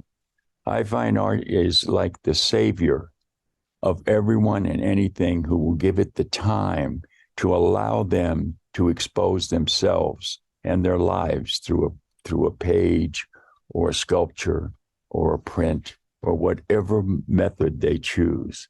Now, I was lucky. I studied with guys like Frank Mason, Dave LaFell. I did 2 years with Hale, anatomy, and then I entered Dorfman and Knox Martin, and eventually ended up with Velkav Fitlichil. I was lucky because Fitlichil had studied with Hans Hofmann in Germany in 1921. And he took, and because he could speak German, he translated all of that information and gave it to us. So we always felt more beneficial than the guys that actually studied with Hoffman, because we had a clear sense of the expansion and contraction of space, the development of tone and motion, and how the spatial structure of the piece can develop the overall idea and allow it to grow.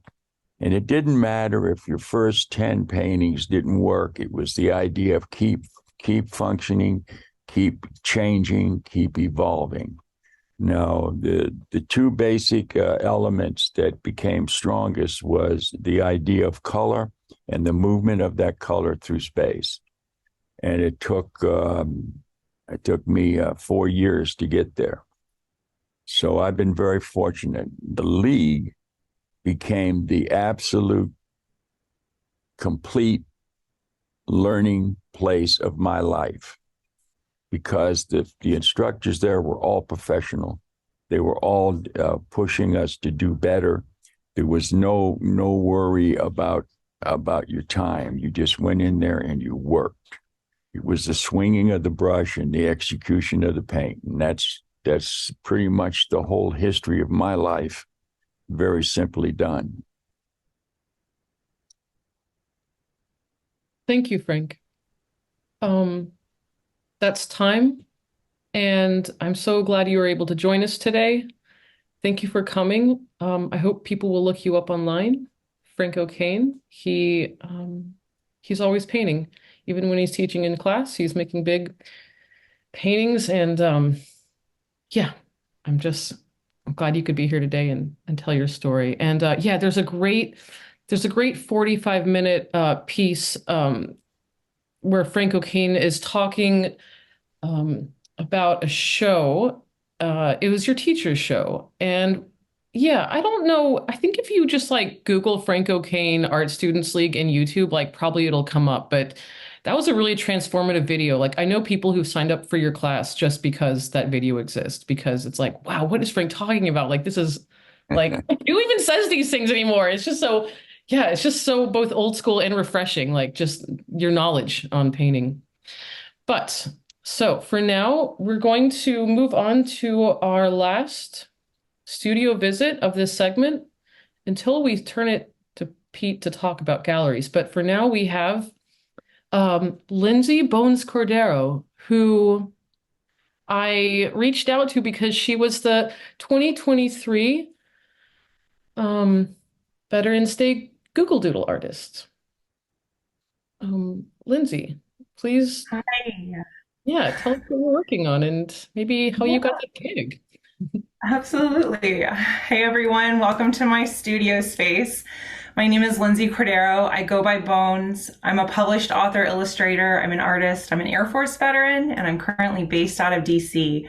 So this past summer, I actually pivoted off of active duty to pursue my creative career full time.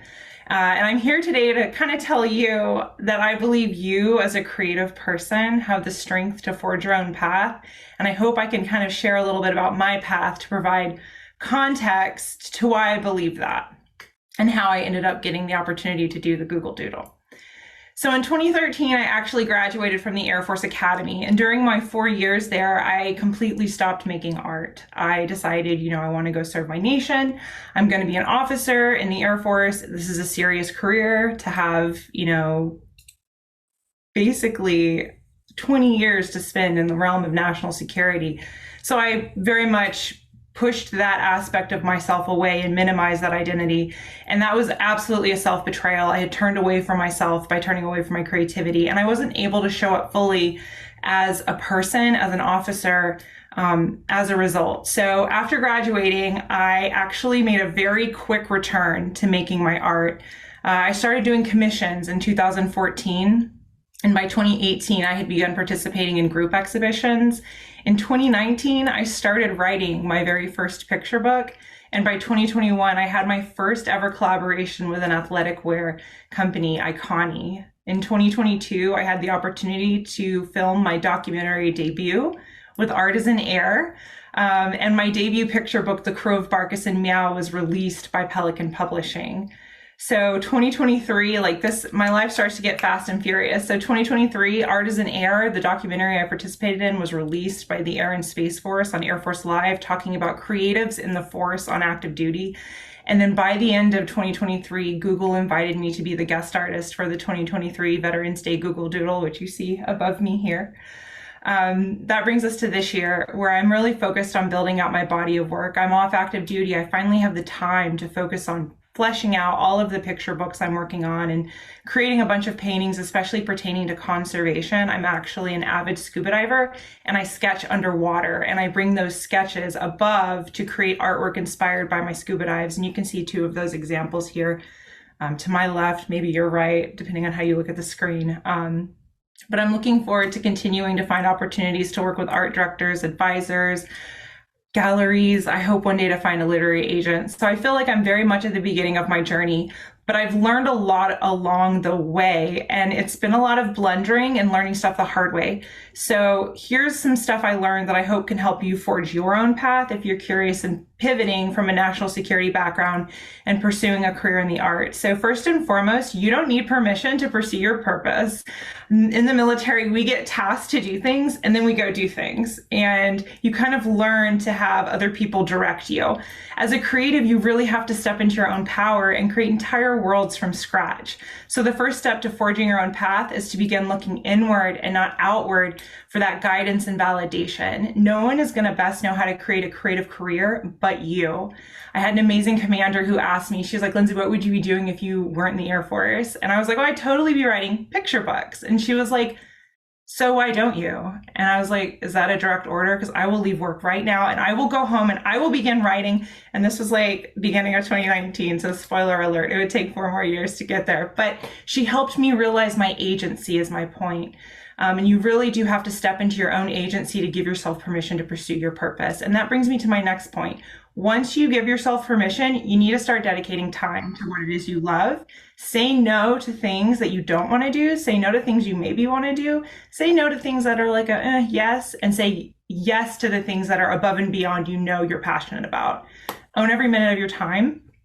Dedicating time consistently towards your effort is really what makes the difference. That brings me to my next point. In the military, we're trained, hurry up and wait, move with a purpose, go, go, go. Like, these things don't stop during basic. But if you want to have a creative career, you have to slow down and you have to begin to sense the world all around you. And in fact, I actually recommend you go get bored. So I will admit something right now that I've never shared outside of my friend group. The idea for my picture book, The Crew of Barkus and Meow, actually came to me during a war game. Like, it had been a long war game and I got real bored. And so I was thinking, strategic competition, cats and dogs, dance battling their way through the French Quarter. Maybe there's something here. So you just never know where those ideas are going to come. So to forge your own path, you have to unlearn that externally imposed urgency to begin setting your own pace. And as you do that, be sure to seek community and collaboration. I had the opportunity earlier today to speak on behalf of Keith Jeffries, the executive director of the U.S. Veteran Artists Alliance. And I have to tell you that joining that organization has definitely helped change my life. Especially as I transitioned off active duty. There are not a lot of resources for veterans transitioning off active duty who want to pursue a career in the arts, because other kinds of employment are typically what we get geared towards doing. So being a part of USVAA made a lot of difference. And in fact, it did lead to Google finding out about me and then requesting that I be the guest artist for the 2023 Veterans Day Google Doodle. So you just never know where those opportunities are going to come from. Collaborating with other creatives is absolutely key to building what you dream of doing. And then last but not least, only you can determine what success means to you. I know every single one of us who is a veteran knows that the military tells you what to want. It tells you what success looks like, and it tells you how to achieve it and on what timeline. And that can be really hard when you're a creative person wanting to just chart your own path. Once you start pursuing a creative career, you have to learn to discern between those outward measures of success, which can sometimes become distractions, and focus instead on inward measures of success that drive you in the direction of your values and dreams, which means you have to know what your values are. Serving in the military was a huge honor, and I know the highest form of service in my lifetime, though, will always be through my art. So I know that success for me is having the opportunity to pursue opportunities like this, aligned with my creative focus on mental health, conservation, and literacy. Because I know these things, I know that, when Google approached me requesting I create an original painting themed on veteran mental health, it was an immediate yes. It absolutely aligned with my values. And I also know that had it not aligned, I wouldn't have been afraid to tell Google no thank you. I released a blog post about all these thoughts on my website. I'll drop a link in the chat after this if you want to read more about it. But I just want to thank the Art Students League for allowing me to speak with you today. And I'd also like to thank the Americans for the Arts for your continued advocacy and leadership on behalf of creatives throughout our nation. It has just been such a privilege to be here today and to learn from everyone else. I love being a part of this amazing community. Thank you all for your time. Go forge your own path. Eva, I'll pass it back to you. Thanks, Lindsay. You were so awesome for being here and just jumping in at the level you did all over the place. Yes, she opened up this morning. That was so nice. So this is the perfect segue then. I see Peter Damon is here. He not only is a combat vet who paints beautiful oil paintings, runs True Grit Art Gallery in Massachusetts. He was also the 2019 Veterans Day Google Doodler. And so, yeah, would you like to introduce yourself? Yeah, sure. Can you hear me all right? Sure can. I'm kind of new to Zoom myself, so yeah, I'm Pete Damon, Iraq War veteran, Operation Iraqi Freedom, late 2003. I was injured while working on a Black Hawk helicopter. I was a helicopter mechanic in the Massachusetts Army National Guard. I suffered traumatic amputations of both my hands. Another soldier was killed in that accident which occurred. And like a lot of people here, I felt a strong pull towards art after my service. For me, it was like almost immediately after my service, actually, right in the hospital bed, in the combat support hospital. I realized pretty quickly that I was going to have to change my whole life, change my whole mindset, really, because prior to that, I was pretty much a blue collar person, working class person. I had been a helicopter mechanic in the military, and that was going to be my career. I had just prior to shipping off to Iraq, secured a full-time position as a technician on Black Hawk helicopters, and so here I am. It's just kind of came to the realization right after waking up in the hospital bed that this was no longer an option for me, and going back to my job as an electrician would no longer be an option for me. And so, what else am I going to do? And it just so happened that in the months preceding this accident, I had been kind of taking up art. My childhood love of drawing. I've always been a creative person, as sort of a side thing. And I had been trying to sort of allay the homesickness and boredom of downtime in the military. You know, everybody knows it's hurry up and wait, right? We got your job, and then you've got hours of downtime, which can be pretty bad overseas, where there's not much to do on base in the middle of northern Iraq. So I had built myself a little drafting table and started to do some drawings. I had it in my mind that maybe I could do tattoos. They would just become legal in Massachusetts back in this time, right around 2003. And I don't know, just after waking up from that initial trauma, in addition to having to worry about what I'm going to do for the rest of my life to earn a living, I was also sort of feeling this loss of, just as I'm getting back into getting good at drawing, that, you know, it's out of all the things to be worried about, it seemed kind of a frivolous, trite thing to be concerned about, but especially having two kids to take care of at home, that I would feel this loss for not being able to draw. Well, at least that's what I thought at the time. And so I don't know, I just felt like a strong pull. As soon as I got back to the States, I spent about 15 months at Walter Reed Army Medical Center. And very quickly on, I realized that after they fitted me with my first prosthesis, I quickly realized that I would indeed be able to hold a pencil. And I remember being in my room one night, practicing letters. I just got this prosthesis, and I picked up a pencil and a notebook, and I wanted to start seeing if I could write letters. And I think I got to like C. I was writing the alphabet when I realized that I was just drawing shapes and lines, and a light bulb sort of went off in my head that I could still do art. And so pretty much very early on, from that point on, I really started to pursue, as sort of a thing I would do after all the occupational therapy, after all the physical therapy they would put me through. Pursuing art was a thing I would do in my spare time. And that was really more beneficial to me than anything. It really made me feel like a whole person, I think is safe to say. So when I finally got through all that, I spent 15 months at Walter Reed. This was the old Walter Reed in Washington, D.C. It's now in Bethesda, Maryland, but at the time this was in the city of Washington, D.C.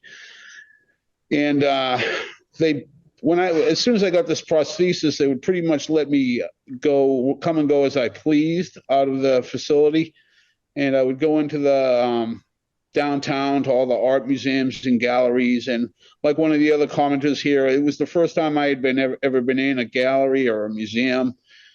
And so it opened up a whole new world for me. And I could immediately see that this was a much higher level of thing than tattoo art, not to disparage that type of art. I know some very, very good tattoo artists, but it's just something that I thought pursuing fine art would be something that would, I don't know, it's hard to explain, sort of reach a sort of higher spiritual or intellectual level. And so that's what I wanted to pursue. And I just had this kind of loose idea in my mind that I would. And soon after, in the years following, I ended up opening an art gallery here in my hometown of Middleborough, Massachusetts. And I've been doing that in one form or another for the last 15 or so years.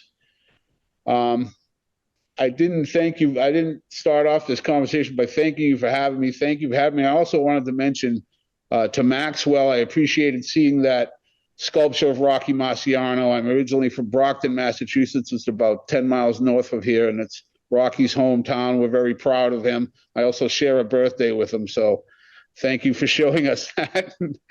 But I'm here, I guess, to talk about, you wanted me to talk about the gallery scene. Yeah, I thought you run a gallery, you work with artists, and people, some people make their living, just on their own, but some people want to get into galleries still. And so I thought maybe you could impart some, best practices based on just your experience. And also, you must be very busy. Like you run the gallery and you also have time to paint and you also are putting on art shows. Like talk about just the amount of work that it takes to run a gallery space. Well, my wife and I both own and operate the gallery. She takes care of all the sort of physical stuff, I guess you could say. She does all the hanging, takes care of all the sales. I'm in my studio right now, which is upstairs from the gallery. And I'm wondering if I could share some photos here. I was trying to, like I said, I don't do much Zoom, but I'll give you some, can you see that? I can. You can. All right. Now I don't know how to. So these are some pictures from the gallery. It's called True Grit Art Gallery in Middleborough, Massachusetts. These are pictures from the Plein Air Festival we had back in October. We hosted our first annual plein air festival for this part of Massachusetts. That's so cool. Here's some pictures from the reception. Here's some more pictures from that reception. So I thought I'd just share some of these photos so you can get a sense of what our space looks like. And here's some of my own art. I've included some. I did all this in the preceding minutes to come. I just realized I could do this. So forgive me if they're not put together that great. But this is one of my pieces, the framed print. I do some veteran work, and I paint a lot of architectural scenes. There's another. And here's the doodle I did for Google back in 2019. They wanted a straight up oil painting from me, so that's what we did. So yeah, I thought I'd share that with you. But good gallery practices. So if you want to go the gallery route, I would say that, the best thing to remember is professionalism. Do you know how I can get out of this screen, Eva? Oh, get back to the normal. You should have a stop share thing, but stop participant share. There we go. Okay, great. Thank you. Sorry, I'm new to this. No, best gallery practice. All right, so first thing you should know, I guess, is there are different types of galleries. We run a commercial fine art gallery, and by commercial, I just mean it's run like a regular retail business. When you're entering for representation with a commercial gallery, they usually go by consignment. There are also co-op galleries which you can enter, which are run by artists, groups of artists generally, and they usually take a lower commission rate, but they also require you to spend some time sharing with the operation and daily activities of running the place. And then there's something called a vanity gallery, which is kind of derogatorily named. And they usually involve paying exorbitant fees to exhibit in a space, and they don't really do much promotion for you. So I would recommend you generally avoid those types of places. But a commercial gallery is really probably the most prevalent type. Ours is in a small town, so we're pretty open to entry-level artists. I guess the best thing I should say is be professional in everything you do. Make sure you have, you know how to photograph your work. You have your CV together. if that's what you have, or yeah, we just require some sort of a biography, a short biography from the artist. And we usually ask for, as artists to email us about 6 images of their current work, or something that reflects their style, their direction they're going in. And we also ask for retail price points. Now, if you're not sure how to price your art, my advice would be to go out and see what other people are charging for it in your general area or region. If you're going to try to get into a particular gallery, you should probably take a visit there, see if your art would be a good fit there, see if the prices are in line with what they're selling at that location. Some other good practices, I guess, would be to, I did have some written down here. So find out. Sorry. Should people show up with their art under No, no, not at all. Like you said, we're kind of busy. Even if we look like we're not busy, we are still kind of busy just thinking up things most of the time. No, it's probably the worst thing to do is to walk into the gallery with your artwork. You think about it like anything else. If you were a great baker and you wanted to sell your cookies at a supermarket, you wouldn't just go walking up to the supermarket with your cookies and asking them to try them. So the gallery generally doesn't want to, see the artwork in person. We want to have time to look at it. And the best thing, we ask for email. That's the best form of communication because I get a lot of people trying to submit work. And it's just best to have it someplace where I can file it and sort through it later. And another thing to understand is we're not always looking for art. I mean, in our gallery, we seek to build lasting relationships with artists. And sometimes it doesn't work out when either we or the artists themselves want to part ways, so we need more work. And we'll go back to those submissions and see if we can find something that fits for that particular moment. If you have a gallery in mind you'd like to exhibit in, I would advise to go out and to maybe go to the gallery and ask about their submission process. Don't show up expecting to show your art, or maybe they might want to look at it, but I highly doubt it. But ask about the submission process. Most of the time it just involves an email and submitting some images and a CV or bio. And then if you don't get a response right away, don't take it as a rejection. Like you said, the galleries are pretty busy places usually, and or they're organizing events or doing other things, and they don't always have time to respond right away. But certainly follow up after a few weeks if you haven't heard anything. But don't be rude about it. It's nothing personal. The gallery probably just hasn't had a time to look at it and really thoughtfully consider it. Things like pricing.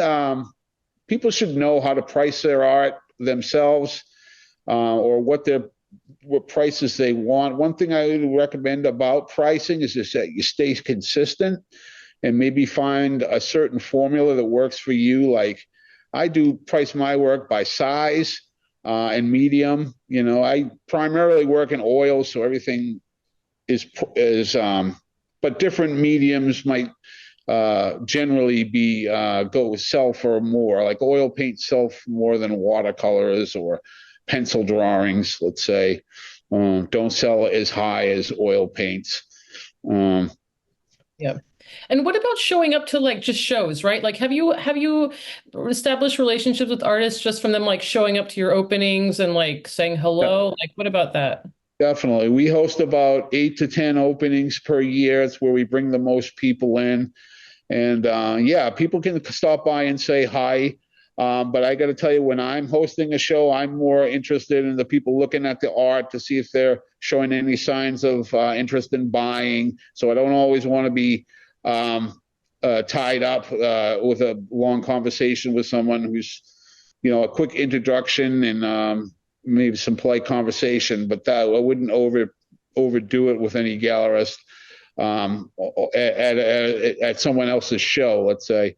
Another thing, if you do ever get a show yourself at a gallery, one thing you shouldn't do, I guess, is try to promote yourself too heavy. A gallery, a private gallery, is sort of like a broker. It's like a middleman between you and the buyers, and they have a long history of building up buyers and clientele, and they don't necessarily, they're not looking to cut themselves out of any deals. So if you ever get a show at a gallery or something, especially at a private gallery or a commercial gallery rather, so certain things you just don't do. Like you don't want to pass out your business cards there.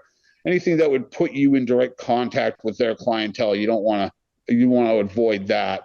And if anyone should reach out to you and say something like, well, hey, I saw your work in this gallery, do you think we could do something, and try to make a sale without involving the gallery, then that's certainly a no-no as well. And it's something that probably get you, terminated or something like that. All right. But some other suggestions, I guess, I have are framing. We don't, here at True Grit, artists can make whatever decision they want about framings. We don't always have the artwork framed. A lot of people bring us paintings, for instance, on gallery wrap canvases with just some hanging hardware in the back. So there's no frame at all. Yeah, and that's where there's the staples on the side, where it's all the way on the back. Yes, where the canvas wraps all the way around, yeah. And it's just kind of neatly done. Let's see. So yeah, framing it's up to the artist. We tend to not like a lot of really gaudy, ornate stuff. I mean, the artwork should really be the star of the show. I think less is more when it comes to framing, but that's just my personal opinion. Well,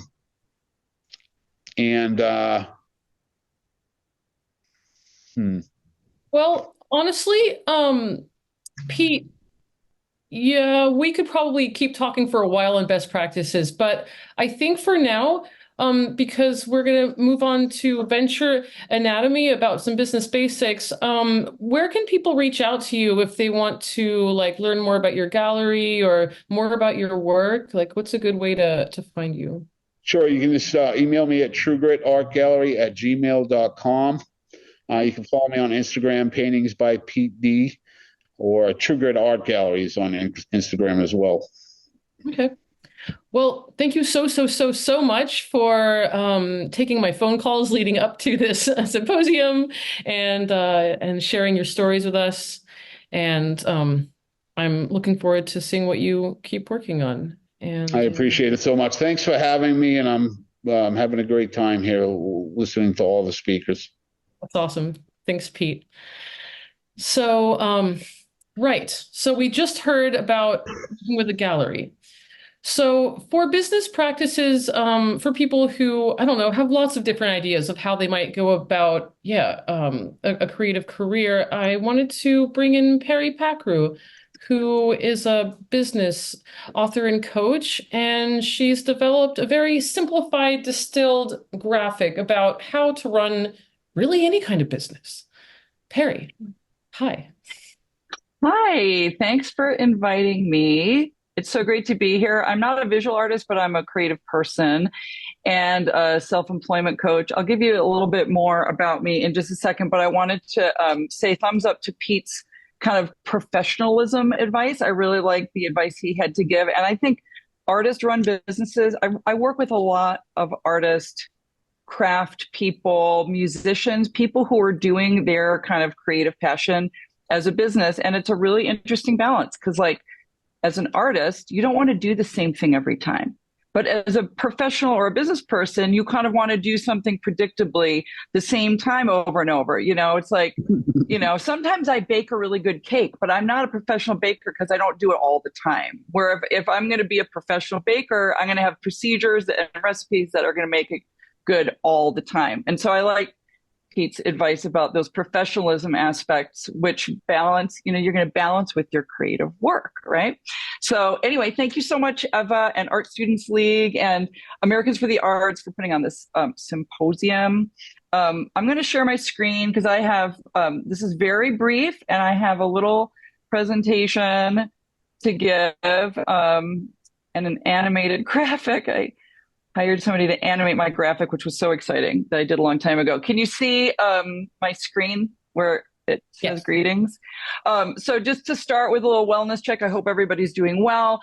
If you are an artist or following any kind of non-traditional career path, it really can be tiring, isolating, weird. So I really hope everybody is doing well. We've gone through a big pandemic.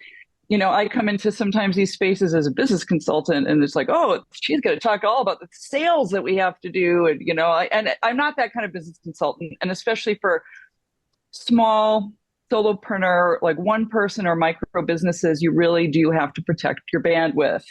And I'm a big believer in finding your flow and learning how to work with it, going with the ebb and flow of your creative process. So greetings. I hope everybody's well. Quick introduction about where I'm coming from and who I am. I started out really as a business author starting 20 some years ago. So I have a number of business books, including the Small Business Startup Kit and the Women's Small Business Startup Kit, and also one starting and building a nonprofit. So I've worked for a long time writing, and then increasingly also working with clients on these issues, but writing about the nuts and bolts from both practical and legal standpoint of how to run a business. All my career, I've been doing this for about 25 years, and I've always gravitated to and just worked with really small businesses, usually with, fewer than, definitely fewer than 10 employees. I have some clients that are more, but I work with a lot of solopreneurs, and I work with a lot of artists. And so really my practice, I really focus on them, and I have a pet peeve. Eva's heard me go on about a lot of the business advice that you see when you Google seems to presume you're going to be seeking venture capital and growth and scale and stuff like that. And that's just not realistic for really most enterprises. But, as a business consultant, sometimes I work with those bigger businesses. So over the years, I have kind of developed this approach that I think works for all kinds of businesses, large and small. And I call it venture anatomy. I'm going to give just a little demonstration and explain what it is. And hopefully you guys will find it helpful in conceptualizing, what it is to run an art business. So again, most of my clients, they don't think of themselves as business people. They think, some do, but many don't. This system, it's a framework or a method for developing organizational structure.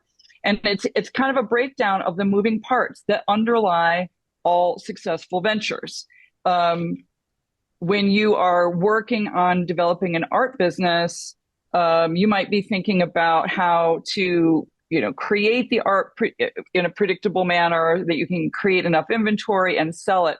But there are other aspects of running a business that I like to, that I feel are represented in this diagram. So what I'm going to do, I'm showing you my slides on this page because I wanted to come down to my animated diagram to demonstrate what I'm talking about, why it's useful to me and my clients to think about this breakdown. So I'm going to click on this line here. This is usually the first thing most people think about when they're starting to any kind of enterprise, selling your art, starting a cafe, doing a pet products business. You want to get your products and service to your customers. And if you aren't offering something that customers want, that's kind of like the magnetism that really starts everything, right? I mean, you've got a problem at that point if you have something that people don't want. That kind of starts everything going. So a lot of business people I work with, especially because they're small, have limited bandwidth. The thing that consumes their conscious, all they're thinking is how am I going to get my product and service to my customers? That includes making it and distributing it. And in short order, people start thinking about the marketing.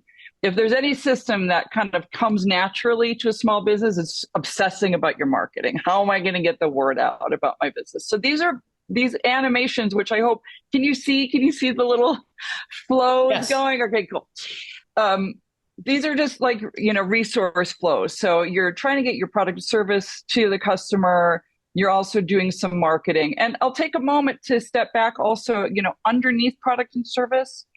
I've included a little list. That's where the work of like the concept goes, the design, the pricing, the budgets, like what's it going to cost for you to produce your widget or your artwork or whatever it is. So that's kind of bundled, that's work that goes into product development and service development. Also, look at the rainbow area of the customers. Chances are you've done some research into who they are and again, found that kind of product customer fit. So most enterprises, a lot of enterprises have this kind of going. If you have any money coming in, you're going to start needing to pay attention to the financial, the money flow and the management as well. So now we've got that going. As soon as money is coming in regularly, if you're not keeping track of it with bookkeeping systems, simple bookkeeping systems, you're going to kind of, it's going to bite you when you have to file taxes and such. So that's a system to think about.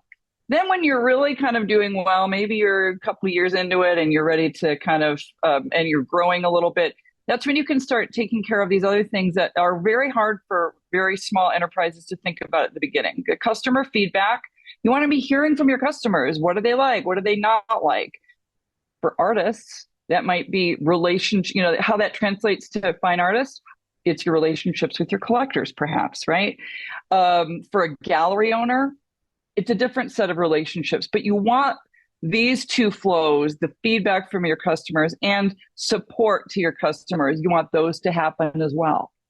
Those are things that are hard, to get all of these things happening can be work. Notice over here, I've got a little staff management thing as well. Each little dot represents potential people that are handling these systems. And at the beginning, yes, it might all be you. And, but for me and my clients that say they like this system, it's helpful to see, even if you're wearing all the hats, it's helpful to see what the different systems are. So that's basically my little presentation, Venture Anatomy. This page, I think, Eva, you shared this page, right? So you can come back here. You can always drop me. I linked it in a PDF that I sent out to all the attenders, and I'll go ahead and send that out again, probably for good measure.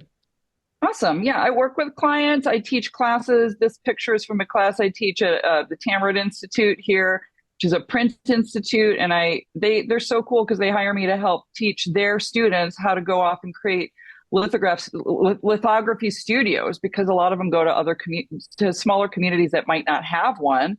And so I really think it's cool that Tamarind invests in some business savvy for their students as well. So anyway, that's my very brief presentation and overview of big picture small business stuff. I hope is helpful. Yay! Thanks, Perry. That's super helpful, of course. Thank you. You want to stop sharing your screen? I sure can. Yay. Well, all right. Yeah, I always like talking to you because you really like nerding out on simplifying complex concepts. So thank you for just showing us a little bit about that. Anyone who wants to go, take a more of a look at that and think about it. Yeah, it's maybe you wrote the URL down, but I will send a follow-up email with everyone who was included. So I think this concludes the symposium, but this precludes our breakout rooms.